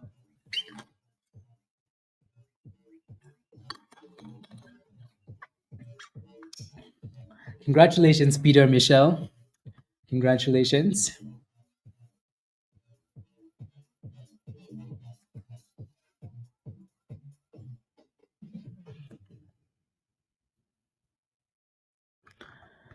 Congratulations. Don't worry, if Peter and Michelle get married, I'm gonna be the best man and the and the bridesmaid, Have you guys seen the that dude that was wearing like a suit? Ooh, there we go. 290 guys. Oh my days. ASST. The shorts are panicking. The shorts are panicking. Tell them to run because we are coming. The shorts better start running. Where's Benjamin, Michelle? You see Benjamin anywhere? Tell Benjamin to run. Tell Benjamin we're going to send him to Jesus. Let's go.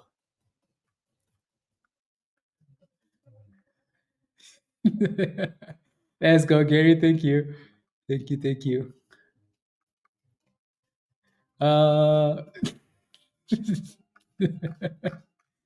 Running to Twitter, Michelle. Get him. Tell him he's 50 cents away. Tell him to sell before the market closes. Come on, break $3 ASST. You can do it. 375%. I like it. We knew this was coming, right?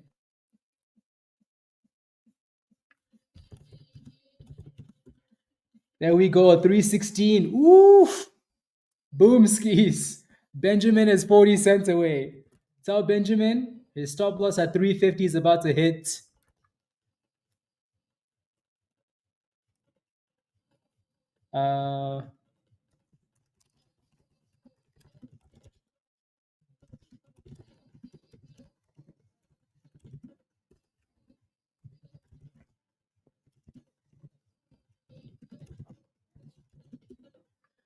There we go.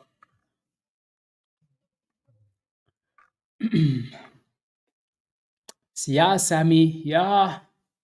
Tell Benji to run. Anyways, if you're still holding ASST, guys, type yes in the chat. What is this thing? Gucci bag in the making. Yeah. So 400% for the day, Gary. If you're still in ASST, type in yes in the chat. Yeah. Yeah.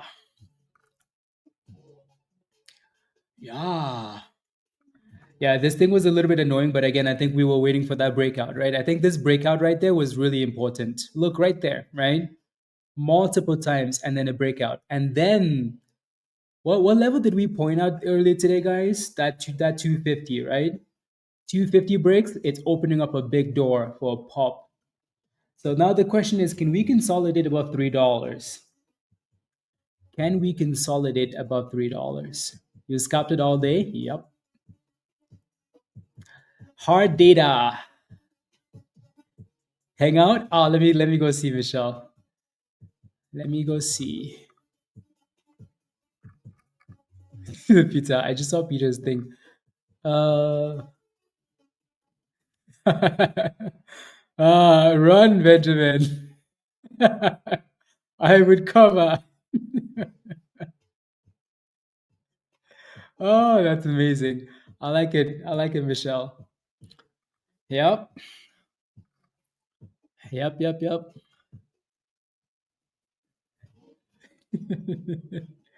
Run, Benji. Let me let's see. Yeah, it looks like we're finding a lot of resistance here at $3.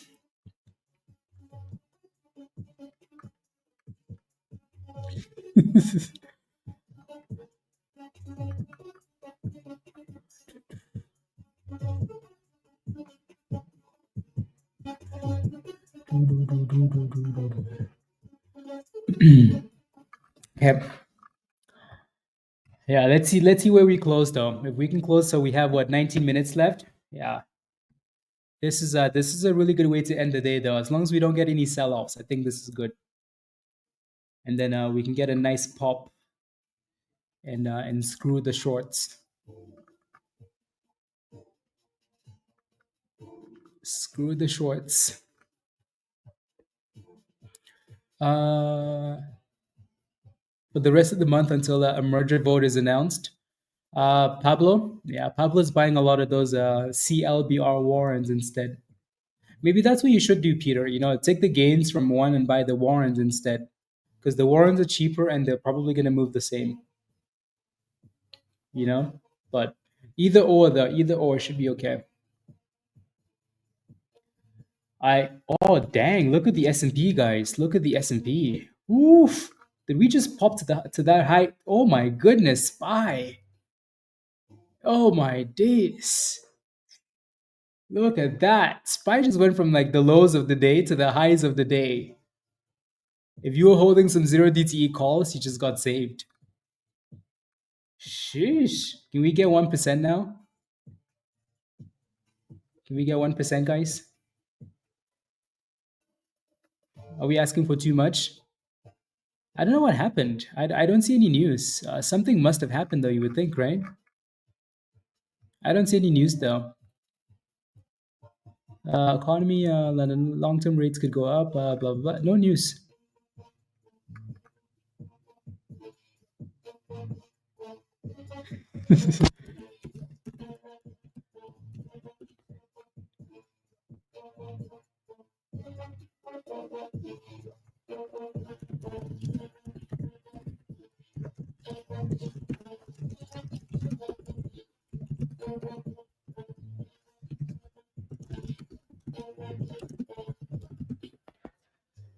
There we go. Dang, SPY.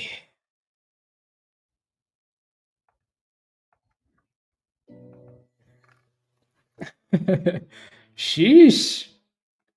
My goodness. Out of nowhere. Shorts getting entered. Look at NVIDIA. NVIDIA and Tesla. Let me take a look. NVIDIA. Sheesh, look at that. 117. Can you imagine buying the dip for NVIDIA in the 90s, guys? Do you remember those dips? Does anybody remember those dips for NVIDIA? 90, 86, $86 for NVIDIA? Oof. Oof. Tesla. What's Tesla at now? Oof. Tesla. Let's go. What's AMD doing? Only on the red days.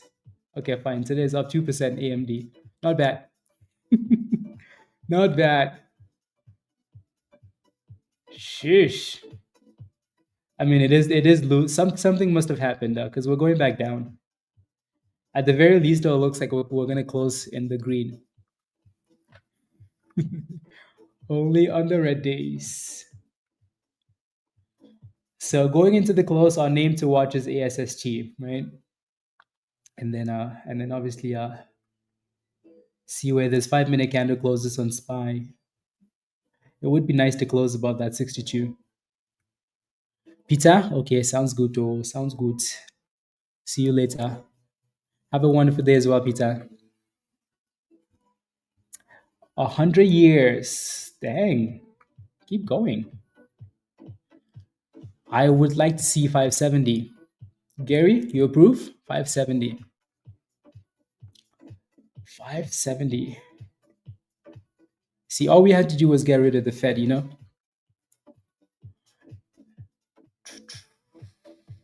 Again, I'm just waiting for the market to close so we can come back to ASST, but for now, I think we have time. 660, Michelle? Yeah. You know, I'm gonna spend $100, Michelle, before you even give it to me. You know why? Because that's how confident I am. Where did you get that from, Michelle? How? Why did you take the bet? Unbelievable. Again, if you're not sure what we're talking about, Michelle bet $100 that SPY is gonna be at 660 in 2 months. In what universe? In what universe, Michelle? July 4th? Okay. Why do I feel like this is a scam? Why do I feel like I'm being scammed? Anyways, ASST is not a scam though. At least we know that. In 2 months, Michelle is going to disappear. She's going to be traveling the world, you know? I'm going to message Michelle and say, hey, give my monies. She's going to say, don't worry, I'm in Italy or something. I'm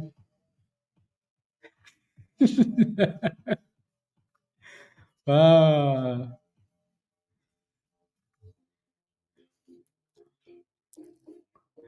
Yeah. Anyways, Italy? Yeah. I know. Yeah, you had a lot of fun in Italy for sure.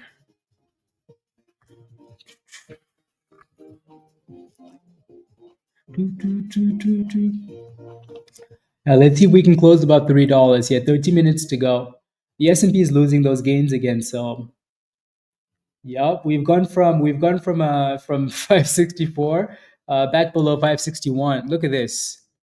Right, SPY is about to go below 560 again if it keeps playing games. Michelle, if you get 600, you'd be lucky to get 600. In 2 months. Lucky. Trip of a lifetime. Yeah. Let's go. I like it, Gary. Yes, please. Avocados and cookies. Yes, please. AMD is back below 100. Yep. Ooh, baby. Ooh. Oh my goodness, guys. Well, halted up Benjamin. Where's Benjamin, guys? Where is Benjamin? You know what's crazy is that thing never halted on that push there. That's really interesting, actually. That's the first time it's done that. It's the first time it's done that.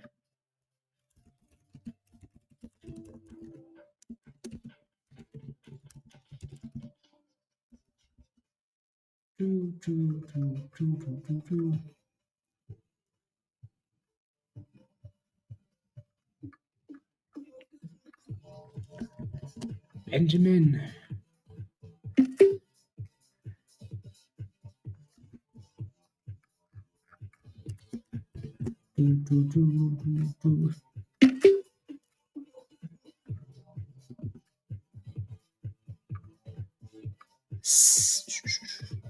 We got really close. He's panicking now. Can you imagine if your stop loss for 200K is 350, Michelle? Can you imagine how close you are at $3.30? Pretty dang close. Pretty dang close. Yeah, we knew this one had the vibes. The vibes. In August, Tunisia, across the Mediterranean, 3-hour boat. Yeah, you should do it for sure. You need to focus, Dennis. Focus. Your money overnight.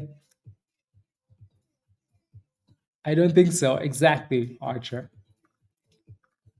Exactly. I just want to see this thing close above $3. I want to see that thing. So no, he's not risking $300,000. Probably more. The stop loss is at $200,000 though. So yeah, 400%. 400%.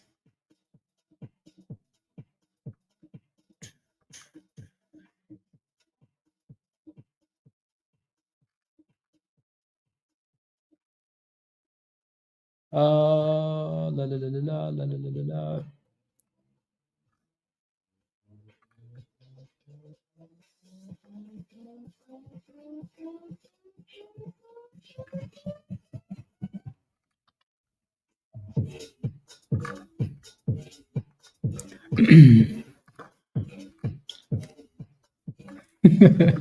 NQ is giving it. Look at this, guys. Look at this. We're back at 559 for the S&P, right? That just seems like unnecessary volatility, doesn't it? That just seems a bit unnecessary. Not sure why we're getting this much volatility, but yeah. What a day. You're exhausted. Graphics. Get some rest. See you tomorrow. Don't forget to smash a like, guys. I know it's a brand new stream, and maybe you've smashed a like already on the last stream. Smash a like again. It's a brand new stream. So take a second, smash a like, hit that subscribe if you're new. And if you're not a member yet, click the link at the bottom of the chat from Nightbot. Come join us in Discord, right? We're playing with the name ASST. That's off 400%, but this thing was in Discord around 70 cents. From 70 cents to $3, right? So if you're not a member yet, you're missing out. Alrighty, WJ, can I have the Discord link? Is it for anyone, you have to be a member on YouTube first. So you see all these green and blue names in the chat. These are all Discord members. So you have to become a member first. Alrighty, so click this link, become a legend or gold member, right? The legend or the gold only, not the sold out levels. Once you become a member, then you get the link to join us in Discord. So again, if you want to join us in Discord, come join us. 421% now. Come on, you can clearly tell this thing wants to cook more, doesn't it? Right? That thing wants to go for Benji. Let's go, Christy. Good to see you. Are you back to stonks, Christy? Here we go, Christy. Here we go. $3.35. Oh yeah, the gold membership is sold out too. So the only level available is the legend membership. So become a legend. Come join us. Don't sign up for the goats. Come on. Christy, upgrade to legend. Come join us in Discord. Let's cook together.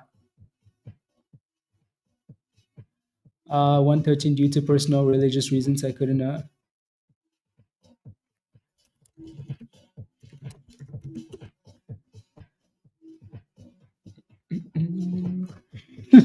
See, I almost want to ask for more details.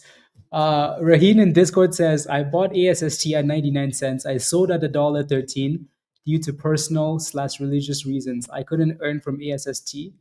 Did you sell it because you had to go to church or because you made monies and you're like, this stock is a criminal company. After you made monies, don't make me find you. I will send you to Jesus. Okay, sounds good, Christy. Congratulations. Amazing. Let's go, Gary. Let's go. I just want to see this thing close above 3 and then look for that after hour price action. 6 minutes to go. The S&P is still all over the place. Close the markets, please. We don't need any more distractions. But when we go for Benji. Mr. White? Yeah. Yup. That's my new favorite gift now. And also I have the slides to my slides. I will send you to Jesus. This is what they did to us in the village, In the village, when you did something wrong, the slides came out from underneath your mom's feet and she sent you to Jesus. And then Jesus was like, no, we don't want you. You can go back to your mom. But the slides always came out, There we go. 340. Woo!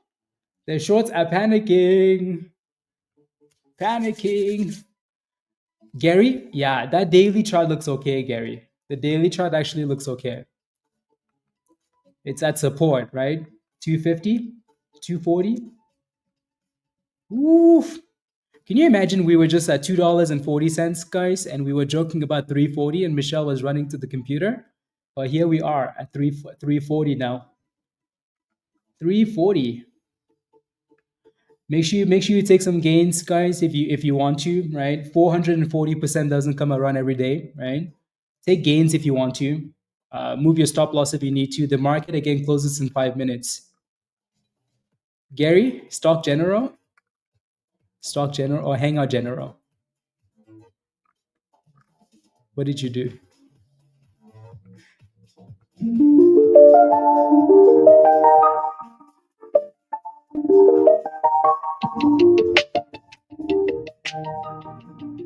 Did you make that, Gary? Did you make that?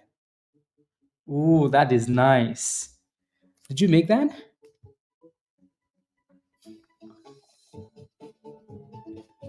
Did you make it though? Gary says, just play it. Did you make it? I need to download it and play it through the speaker.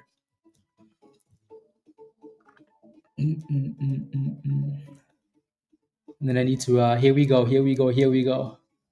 That music is nice. That is nice. Let me play it through the speaker. I stay away from finance, music, weapon, alcohol, pork, anything evil.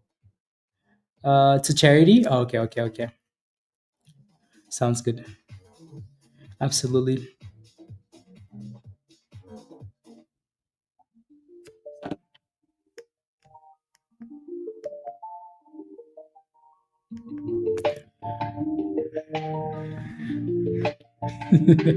They say size is what defines you, but my screen's got other plans to remind you.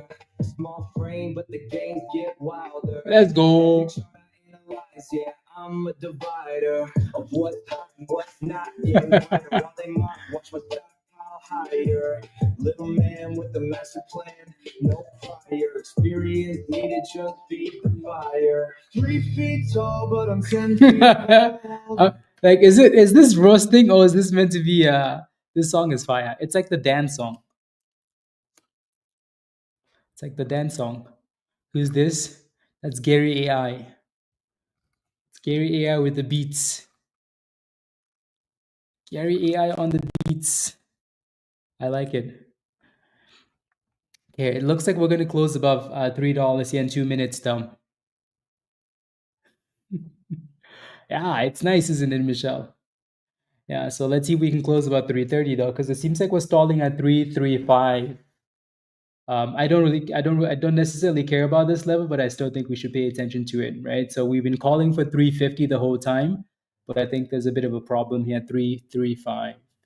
There's only 2 minutes left though, so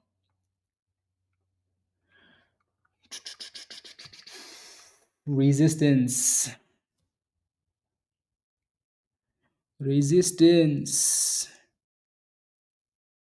Okay.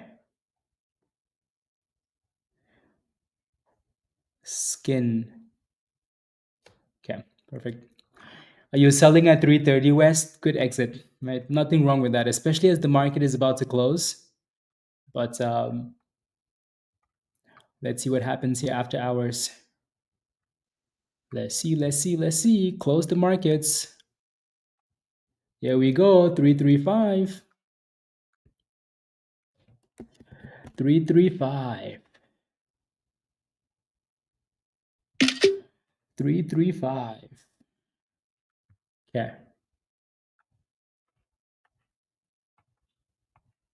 There you go. Close the markets.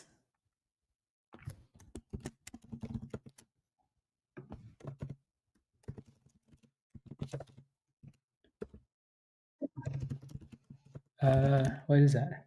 UPC. UPC with the pop right at the end of the day there.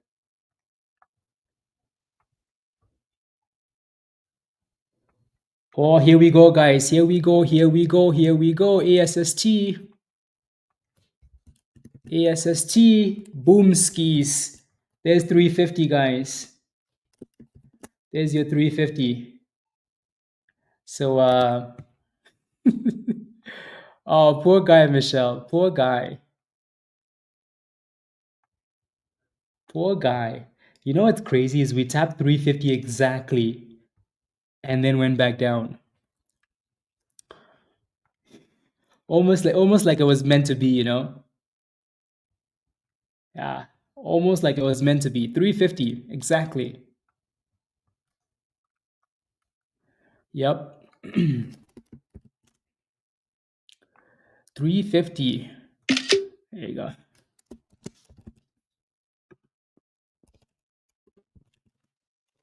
No.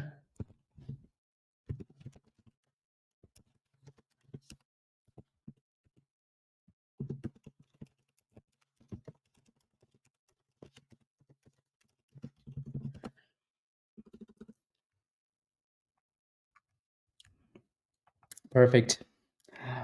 You sold exactly at 350 DP. Give me a high five. Well done. Graphics? Probably. Michelle was joking about it, but she's probably not wrong, you know? Probably not wrong. Especially when we're, you know, yapping about the name and talking about it all day. You can clearly tell though that resistance was, you know, you can tell that resistance really was at 335. It just had to push to that 350. We're gonna keep watching this for a second and see what happens. Alrighty. So, DP, did you make another $100,000 trade? Did you do that? Lord have mercy. Yeah, no, I don't think I'd say that this is done yet until we're actually creating new lows, right? We're back. Look at this. We're pumping already. We're back to 330, right? So I don't think we're fully done yet. Again, there's a lot of resistance at 335 though.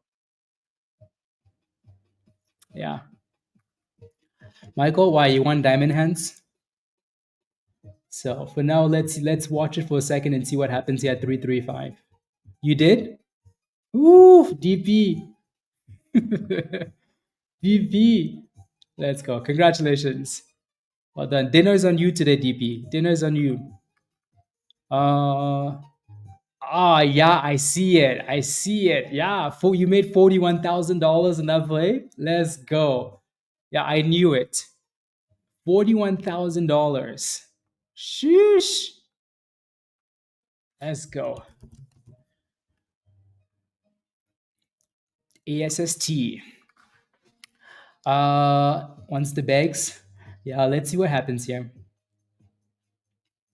Let's see. Come on now. So SPY ended up closing at 61. That's not too bad, right? It's not a bad green day.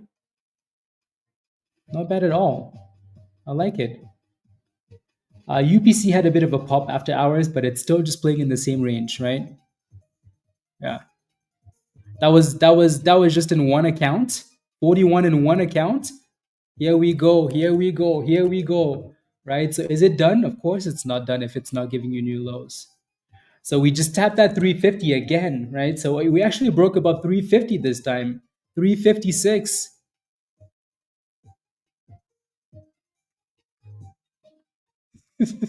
DP, how the hell you make $41,000 in one account? What about the other account? No.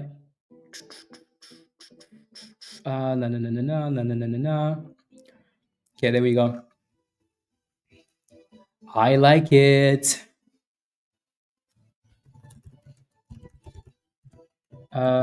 Scalps.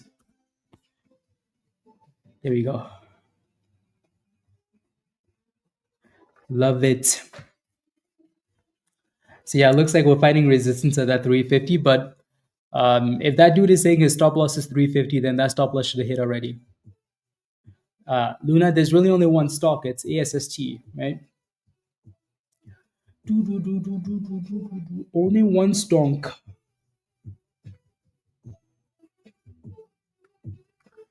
Skin is doing really well, actually. SKIN. That one signaled a few times.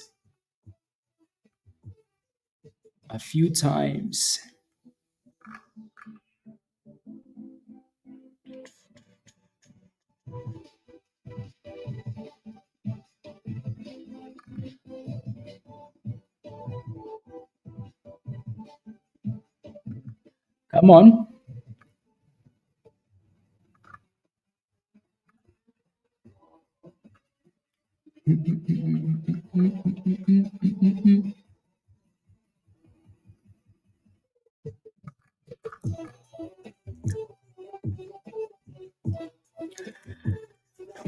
Let's go, Gary. Are you done for the day, Gary?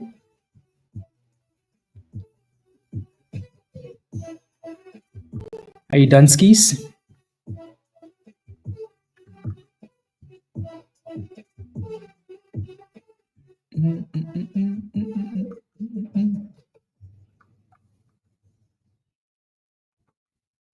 Perfect. Yeah, you can kind of see that, right? Anywhere from this 335 to 350 is a problem. So again, scaling out is definitely the way to go, right? We're going to keep watching it for a few more minutes and then, go from there. So yeah, just in case we break out here and actually hold above,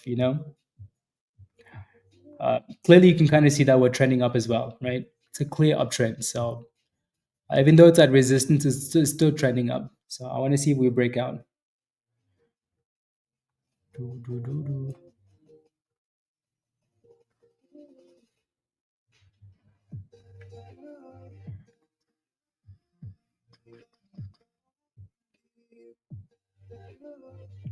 Here we go.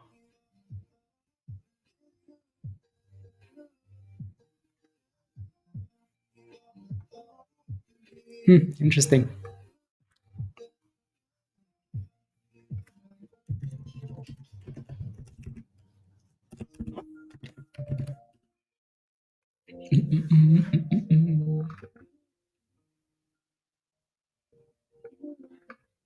Here we go, 335. Just break above the damn level. Come on, Gary, make the phone call.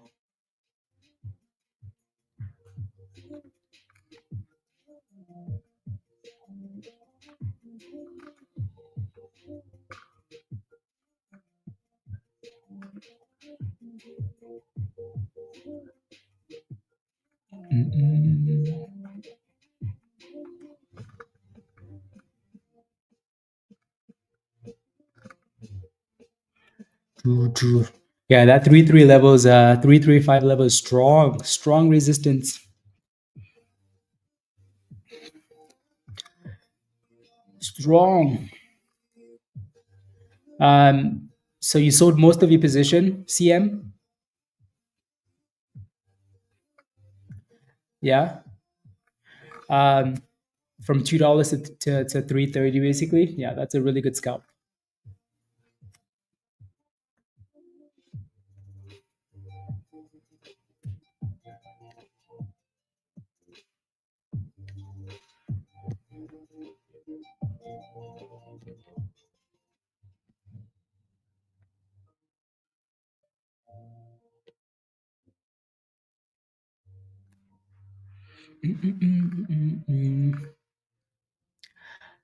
La la la la la.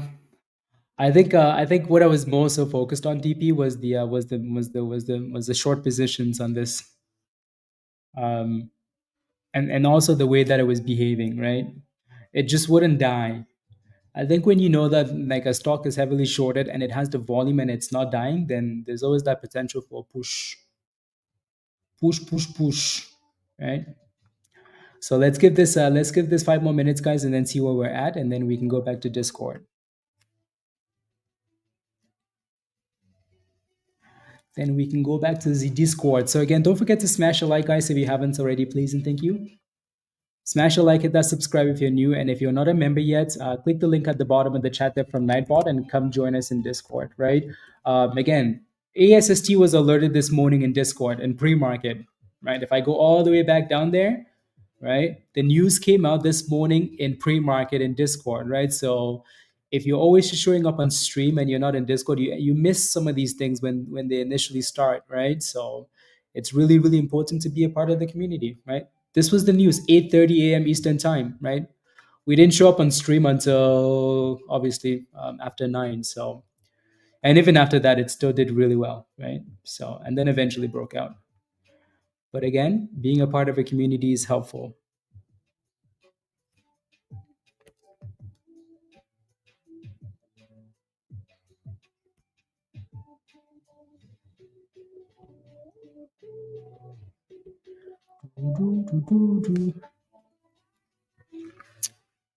So yeah, you can see that resistance at the top though, right? So you guys selling at resistance is absolutely nothing wrong with that. You know, you take your monies, you call it an amazing day. The stock went up 400, and I mean, even on this dip, was still up 400, and still up 400%, right? So, Sammy, we hang out in Stock General, but again, go through all the channels, please.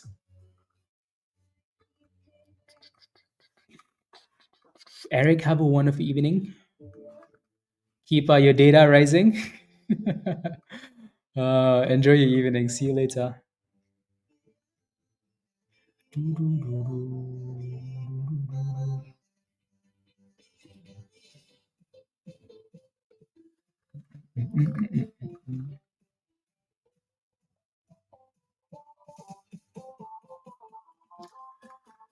Yeah, you looked? Okay, good. Cooking, Gary. Yeah. I want to see if there's a retest and maybe a curl off right between like $2.90 to $3 is what I'm waiting for. And then if there is, then that's a good thing.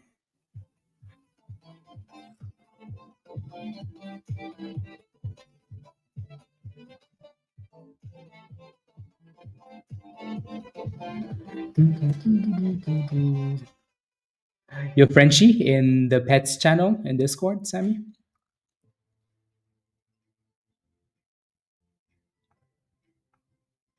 DVS is cooking now too? Yeah, of course it is. Look at that.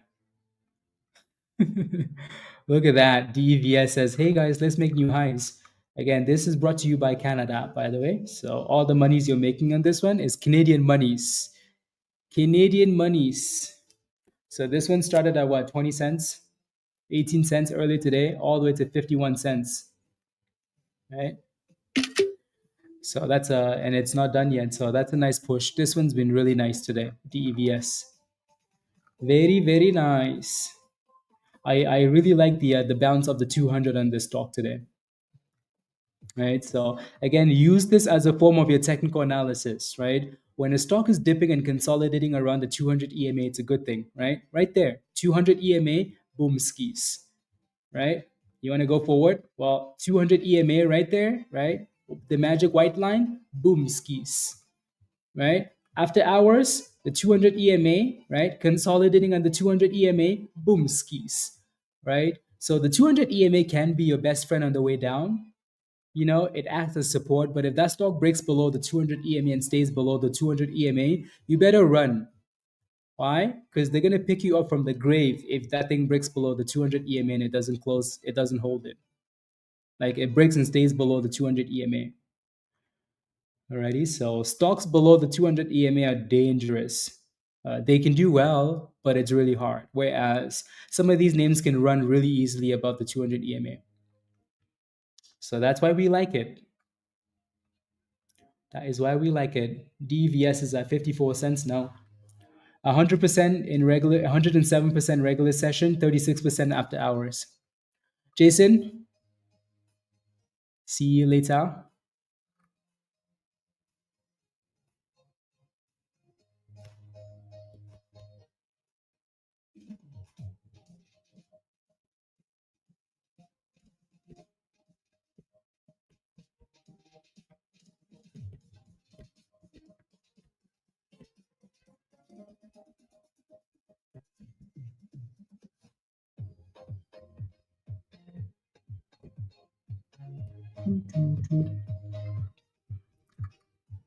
Hey, DGLY is coming back a little bit.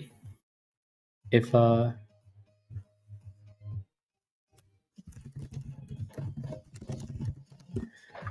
let's go.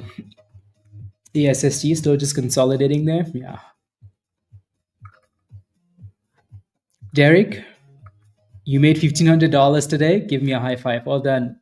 Congratulations. Enjoy the evening. See you tomorrow. Alrighty. See you in Discord. And here we go again, bouncing. So again, ASST isn't quite done yet until we make brand new lows. Mr. White says, I love this community. ASST in at 149, out at 310. Look at this, guys. Look at this. In at $1.50, out at $3.10. Money's doubled. Membership paid for. Right? Monies. Love it, right? Again, we're not done yet if we stay above these moving averages, right? We're back to 335 again. Shorts. Enter the shorts. Canadian money, is it printed on a it's made of plastic, it's made of toilet paper. Yeah.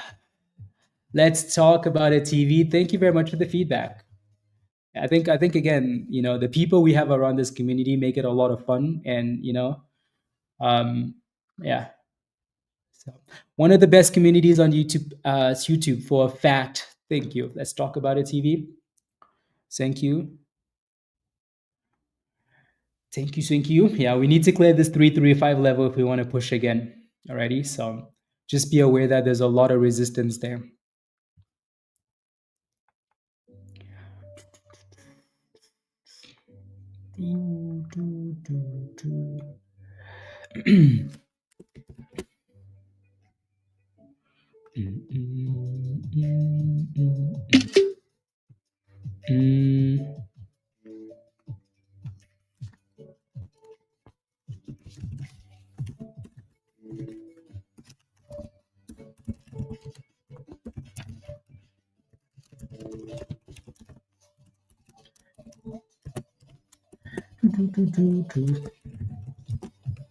What else? What else? No, no, no, no, no, no, no, no.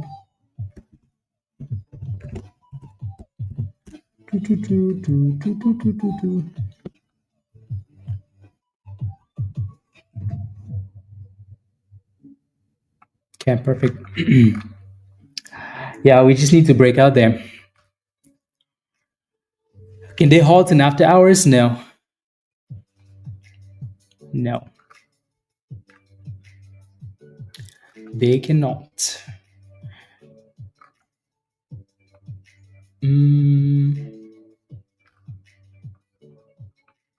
What happened? Did Michelle tag me in something? Yeah, she did. Yeah, Michelle, fire.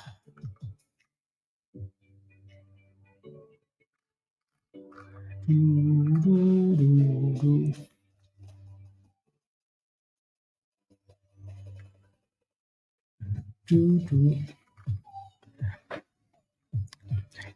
need a shower? Go take a shower. Why? Because you've been thrusting all day and sweaty?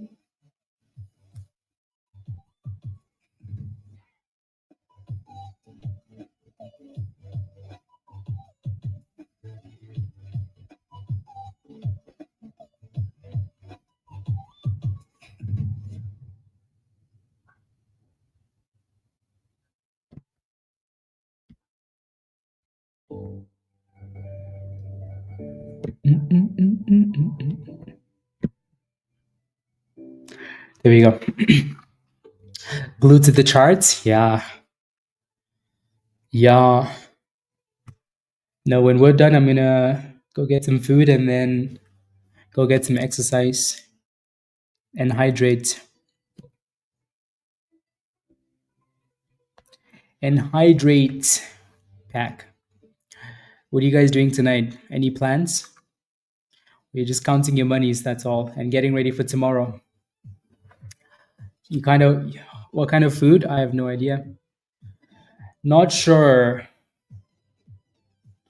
Not sure. I had cereal for lunch, so.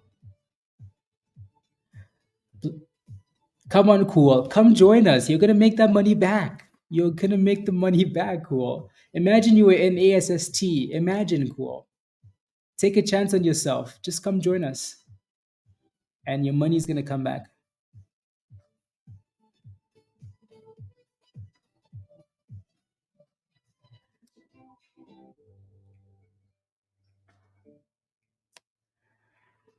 Yeah, there's a bit of a downtrend there on ASST, so I think it's that thing needs to break here or it's going to be done. Let's go, Oilers. Let's go. Ooh, that sounds amazing. Amazing. Oh my goodness. It's almost like you know me. Oh my goodness. There's this Caribbean restaurant. Yeah, they have oxtail and rice. Ah, amazing. It's been a while. It's been a long time since I've had that though.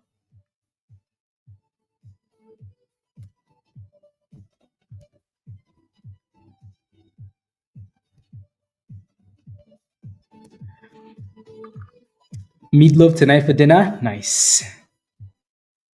Yeah, I like it. You need to sleep 7 hours in 2 days. Not enough. See you in Discord, Sammy. Get some rest. Yeah, that's definitely not enough sleep. Definitely not enough sleep. Get some rest.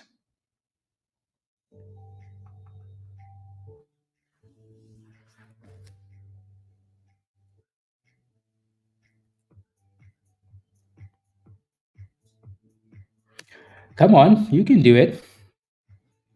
So we haven't made brand new lows yet, right? So not quite done yet.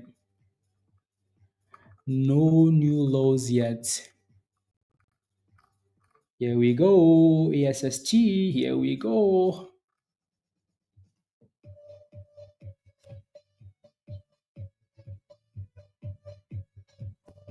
There you go. Here we go, guys. Here we go.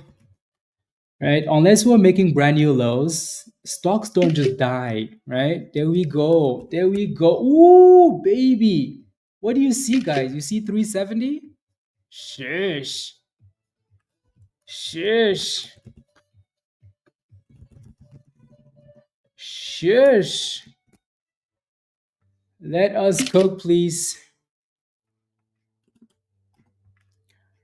Let us cook. 379. Let's go. Who said we were done?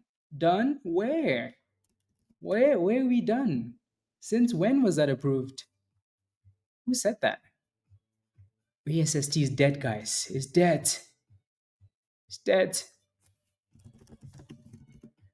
It's dead.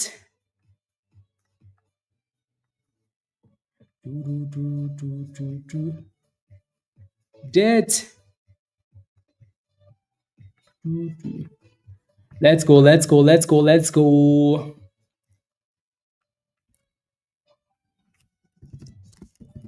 Let's go, let's go, let's go. Where are the shorts again? The shorts are dead. The shorts are dead. We enter the shorts. We enter the shorts. The shorts are dead. Entered. Entered. Love it. Love it, love it, love it.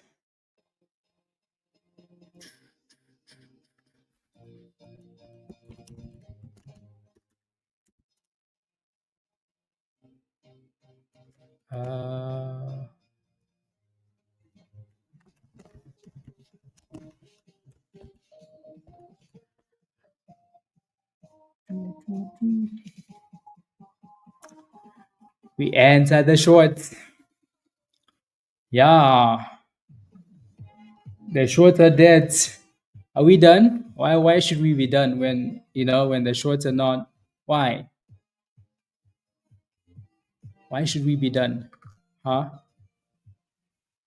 Rubbish.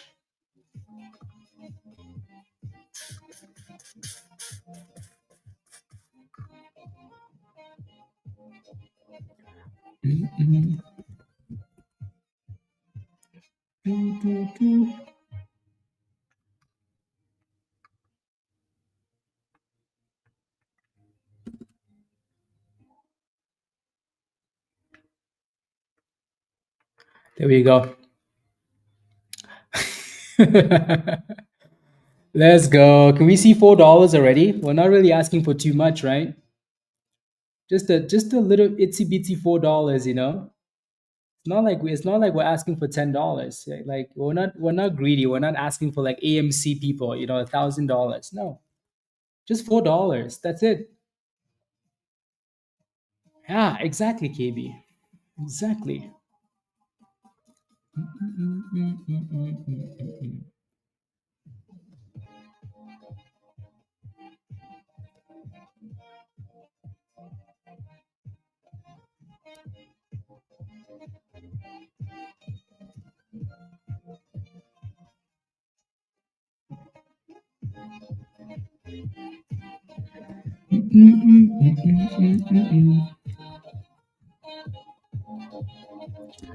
That is meh. I think we're sitting at the point in the chart, honestly, where like we know we've gone quite high. If you look to the left hand side, it's that $4. Imagine it breaks that. Yeah. Right. So if you look to the left hand side, guys, this goes back to like the beginning of 2024, right? This is all of these wicks. That's $4. That's $4. That's $4. That's $4. Right. So this level is big, right? If we clear $4, then it's 420, and then the shorts might as well, just start looking for the bridge, because there's no hope after that. But yeah, no, so that's why I'm not really zooming out, Dennis, because that next resistance, the major resistance is $4, right? So we hit $3.89, right? So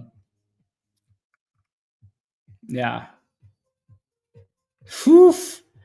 DP says she made $200,000 on ASST today. Ooh wee. Ooh wee, DP. Let's go. Let's go. Let's go, let's go, let's go. Congratulations, DP. That's amazing. You know that? Amazing. Amazing. Uh,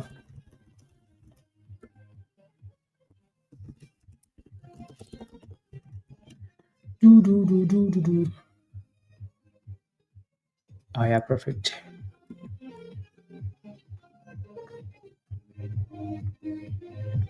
And we're not even done yet, are we? No, we're not. We are not done. We are not done. We are not done, guys. We are not done. We are not done. Here we go. 386. Can we see $4? Can we see $4?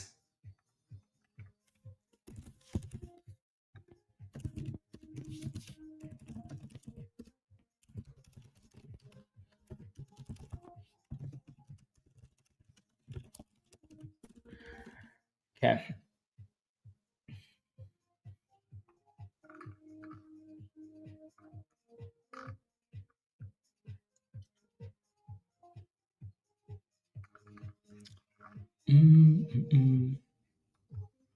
Cooked.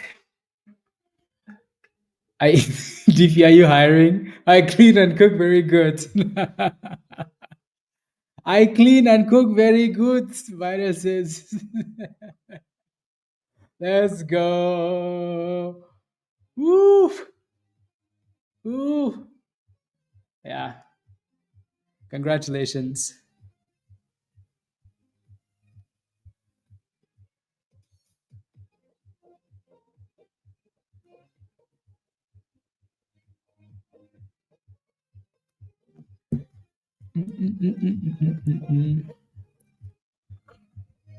The KB says I cook better. I cook better. Oh, unbelievable. Again, be careful at around $4, please. You made $16, Wes? How? Did you only buy like one share, maybe? Yeah.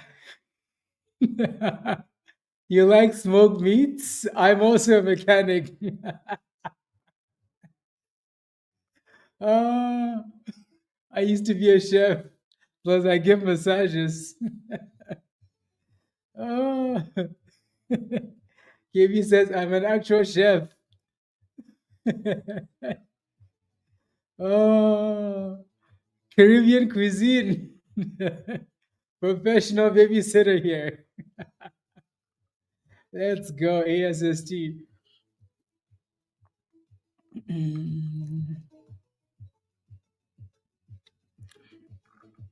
You guys are funny. Yeah. So again, make sure you're paying yourself on the way up, please. Pay yourself on the way up.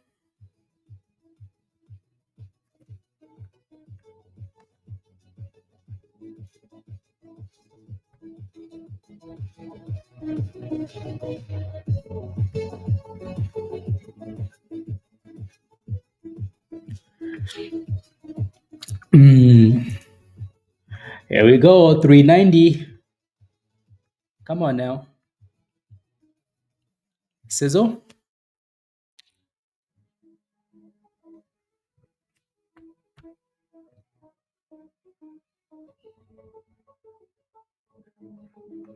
Sizzle. So again, yeah, major resistance right below $4. Be careful, please. Be careful.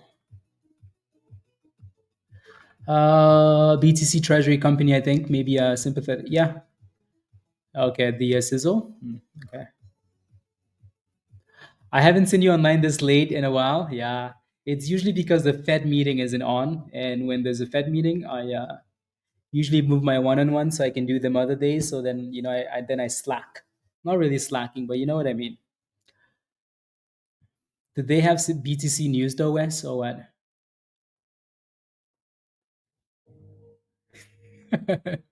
we can have KV cook for us. Yeah. Last time was Newsmax. Was I on this late?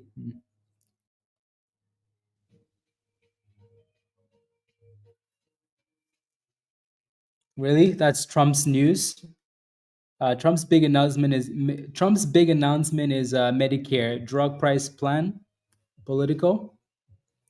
Maybe they're also just guessing though, but yeah, he made it seem like like dude, there's no need for all of this hype.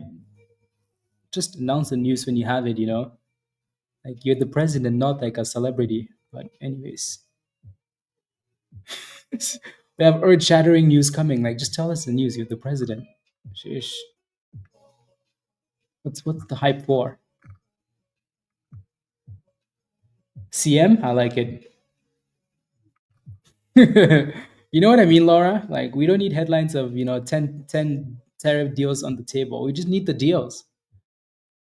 We don't need all of this. Like news is coming. He's like, oh, major news coming on Thursday, Friday, or Monday. We don't really care. Like you're the president. When you have a deal, just tell us. Can't be like pre-hyping us, News, news, news, news, news. Like no. What are you doing?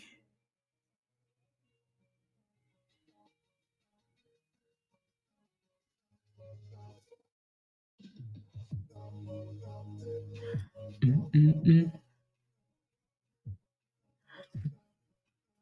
Yeah, exactly.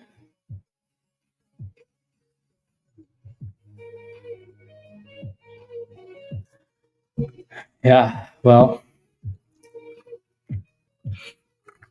I don't know. I'm just waiting to see what happens here with this. Do we break out above $4, guys, or do we crash? Right? Clearly, this looks like a T-Rex. Right? It's also a T-Rex because we have resistance at $4. Right? Like this level is major on all the time frames, on the daily time frame. Right? So this level was always going to be a big, big one. Big, big, big one.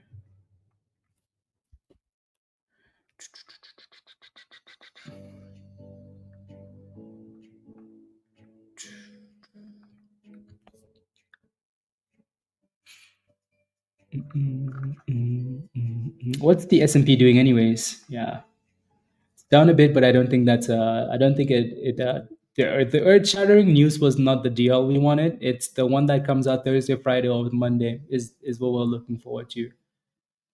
So the other one I don't really care for. DEVS still looks okay here though. So I'm sure that's going to be on the after-hour watch list still, right? So that's interesting. And then obviously ASST at resistance here.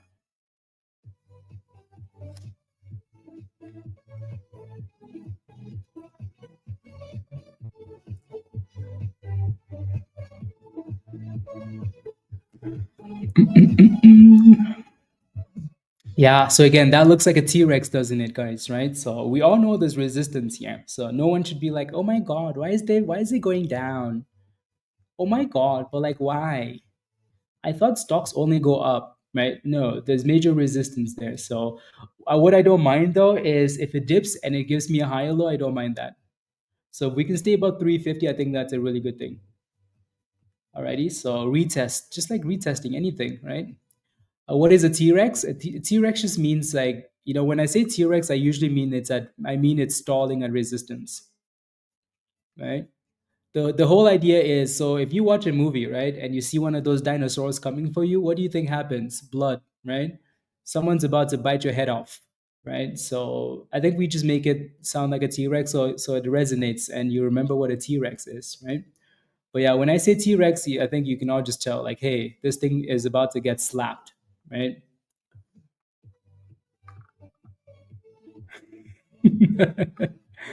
uh, 370. So yeah, retest of 350 maybe, and then continuation.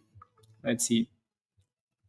At the very least, I think we all just wanted to see, a push for 350, right? The 350 is what we wanted at the very least. Now everything else is extra. Extra. Exactly, Kenneth. Exactly.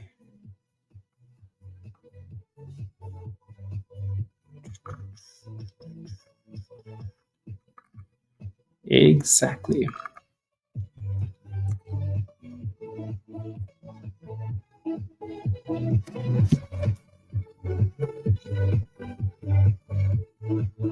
Hmm.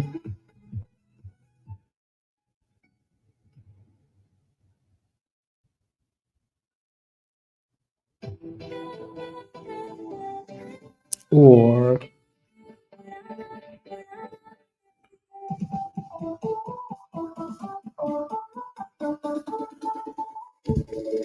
yeah, no, that's okay. It doesn't look to me like it's quite done yet, just because again, it's not like we're creating brand new lows, right? If the market was still open, I think the only reason why some of you guys are done with this is because it's after hours, it's had a big run, blah blah blah, right? If the market was still open, this is not a name we'd be looking away from. Can you or would you? I would not. I don't like putting myself in that position to be shorting stocks that clearly have like violence all over them.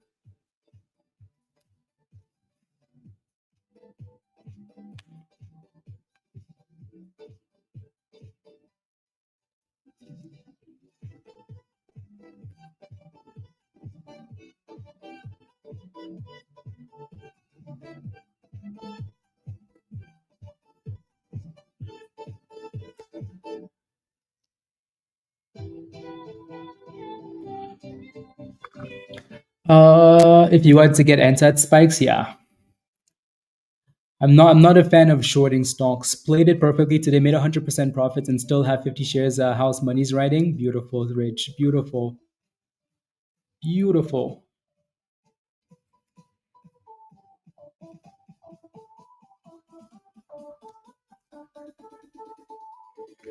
Beautiful.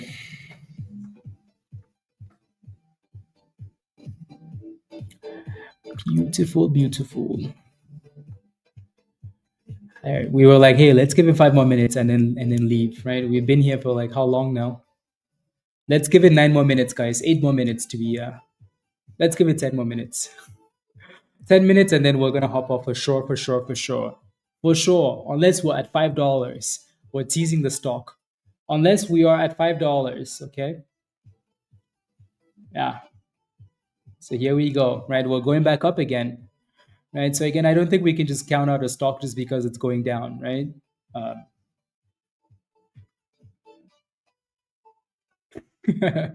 So 8 tonight.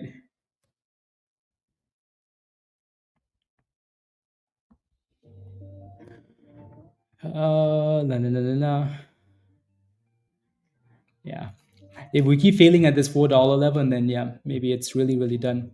Michelle, did Benjamin respond to you? Or did he run and cry?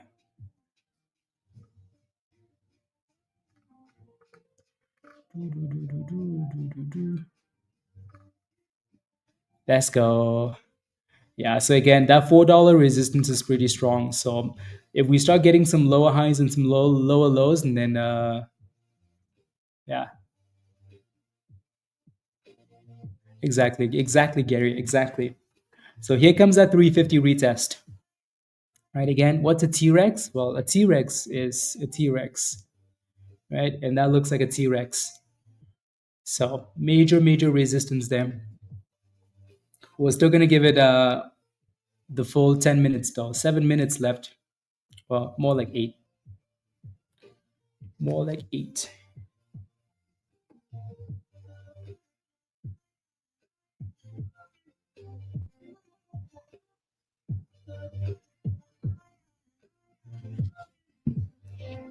Laura, see you in Discord. Have a wonderful night as well. Have a wonderful night.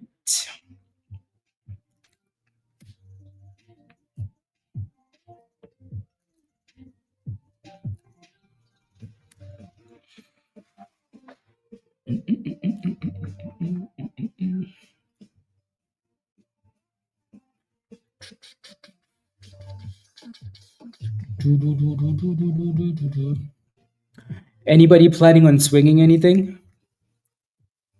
Any swings?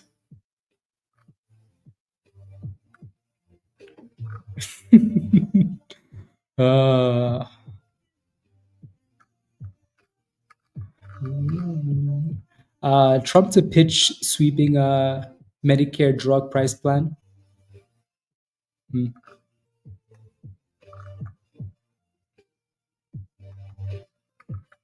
Interesting. There's your T-Rex. Now, if you didn't know what a T-Rex was, now you know, right?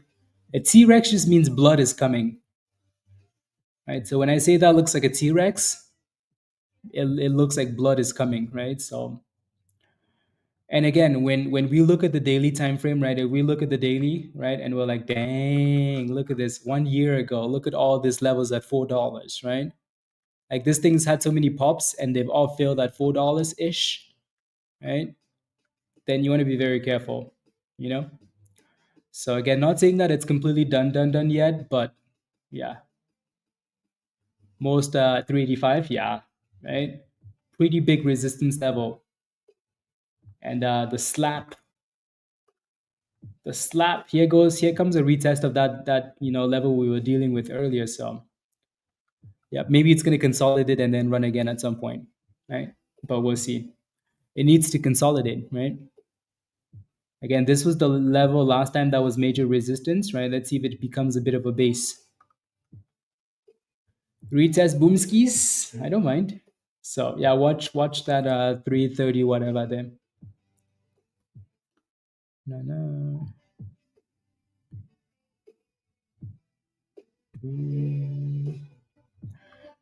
Alrighty, let me know if you have any last questions, guys. We'll hop off in 4 minutes or so.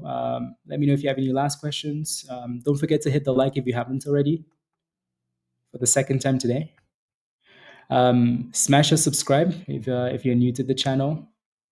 And if you're not a member yet and you want to join us in Discord, click the link at the bottom of the chat there from Nightbot. Come join us in Discord. CM, have a wonderful night. See you in Discord. Alrighty. So it kind of looks like we're retesting and holding that line, right? Retesting and holding for now for ASST. So maybe there's more juice.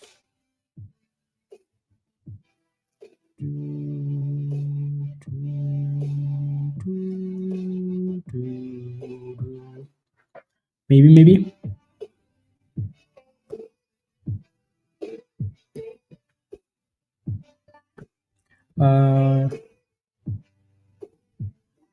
No. Thank you, Mayhem. Have a wonderful night. Have a wonderful night. The S&P is basically still flat here, so see what happens tomorrow morning. CLBR, nothing there. DEVS is looking good, actually. Look at DEVS. It's a nice little curl there, isn't it? Canada. So 55 cents for DEVS. Yeah, that thing just made brand new highs, actually, for the day.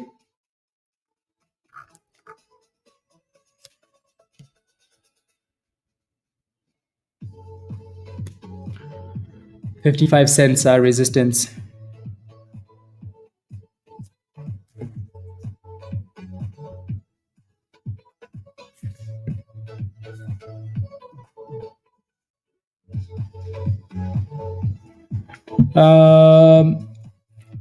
After a loss, I see everything perfectly, and stock goes up. And I think so. When that happens, spikes. What you need to do is come up with a plan. Again, that's what the one-on-ones are for, right? Because that's what we really do. But what's missing the spikes is like a clear plan, right? A clear plan with an entry and a stop loss. If you're going into a position, spikes, and you're like, okay, if I take this position right here, my stop loss is going to be right here. I'm going to lose $100. That's going to feel so much easier, right? Because it's so clear, right? So you need to find a strategy that works, and you need to find a risk management strategy that works, right? If you combine those two things together, it's going to get rid of paralysis. Again, most people deal with that because they're not quite sure what's going to happen, right? It's almost like a deer in a headlight, right? You're like, what's going to happen? Like, okay, it looks good, but what if I buy? What happens still? Okay, but like, what's my, like, what if I lose money, right? What's my stop loss? So that all of that isn't quite clear to you, so that's why you have that. So you need to sit down and come up with a plan that works really well and say, okay, if I buy this price, where's my stop loss? And if it works, it works. If it doesn't work, it doesn't work, right? I don't have control over that, but I do have control over like what I can do, what I can control. So I feel like if you come up with that and you actually trust it, you might not trust your plan if you have one, spikes. But you just freeze. Yeah. So maybe paper trade, right? The more you trust the plan, the easier it is for you to execute it. Because if you have a plan that works, like 50, 60, 70%, 80% of the time, 90%, if you have a plan that works most of the time, then it's really going to help you. Because you're going to know, like, okay, even if I make a mistake, like I'm winning most of the time anyways, so I'm just going to keep doing it, right? Just going to keep doing it because I'm winning most of the time,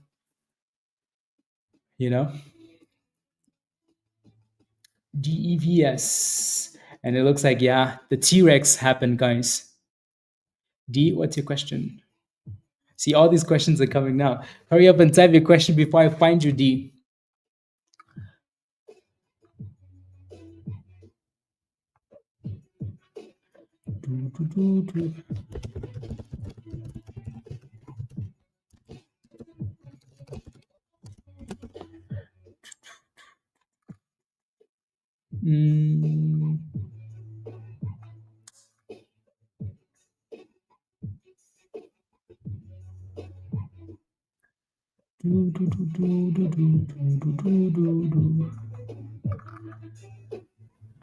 We're being wrong 30 to 40% of the time. Exactly, Spikes.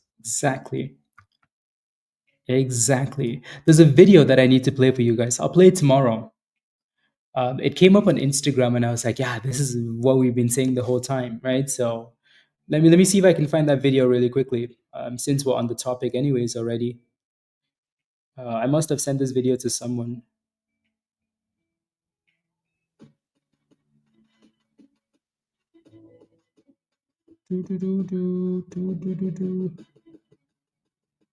Can't seem to find it anymore. Oh, this is it. So listen to this. I'll play it again tomorrow. I'm willing to risk 50 to make 200. I'm not willing to risk 200 to make 50. Think of it in your mind that when you get up in the morning and you sit down in front of your computer to trade and you're rubbing your hands together, how much money am I going to make today? Turn that on its head and think, how much am I willing to risk today to make some money? And if I set the parameters of my downside risk, as opposed to thinking, how rich am I going to get today? It's the psychology of day trading that makes you either successful or a failure. I'm willing to risk 50 to make 200. Does that make sense? Right? I feel like a lot of people don't think about that, and it really screws them. Yep, exactly. Along with your entry price, on TD, it lets me do that. It's called like one. Yeah, on some platforms you can. Like sometimes when you connect, I don't know if it works though. Yeah, I don't know.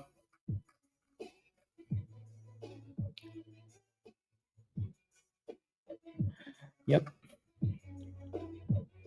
Underwater. DVS has been cooking.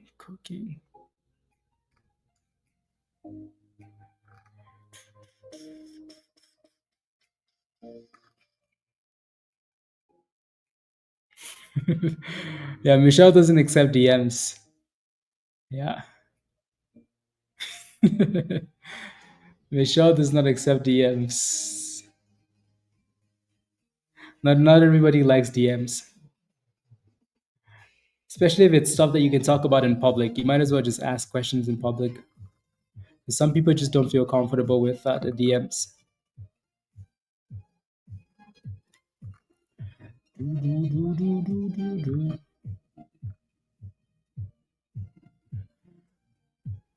Alrighty, guys, we're gonna leave it here for the day, though. Have a wonderful rest of the day. Be safe. Enjoy the evening, and catch you guys tomorrow. See you in Discord tonight, tomorrow morning. Much love, all.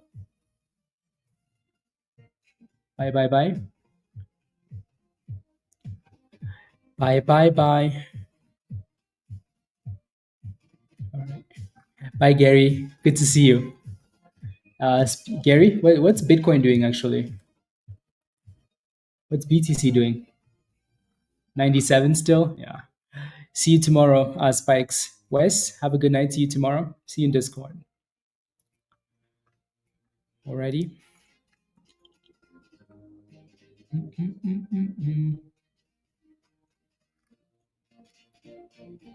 Kind of flat, yeah. It's not really doing much.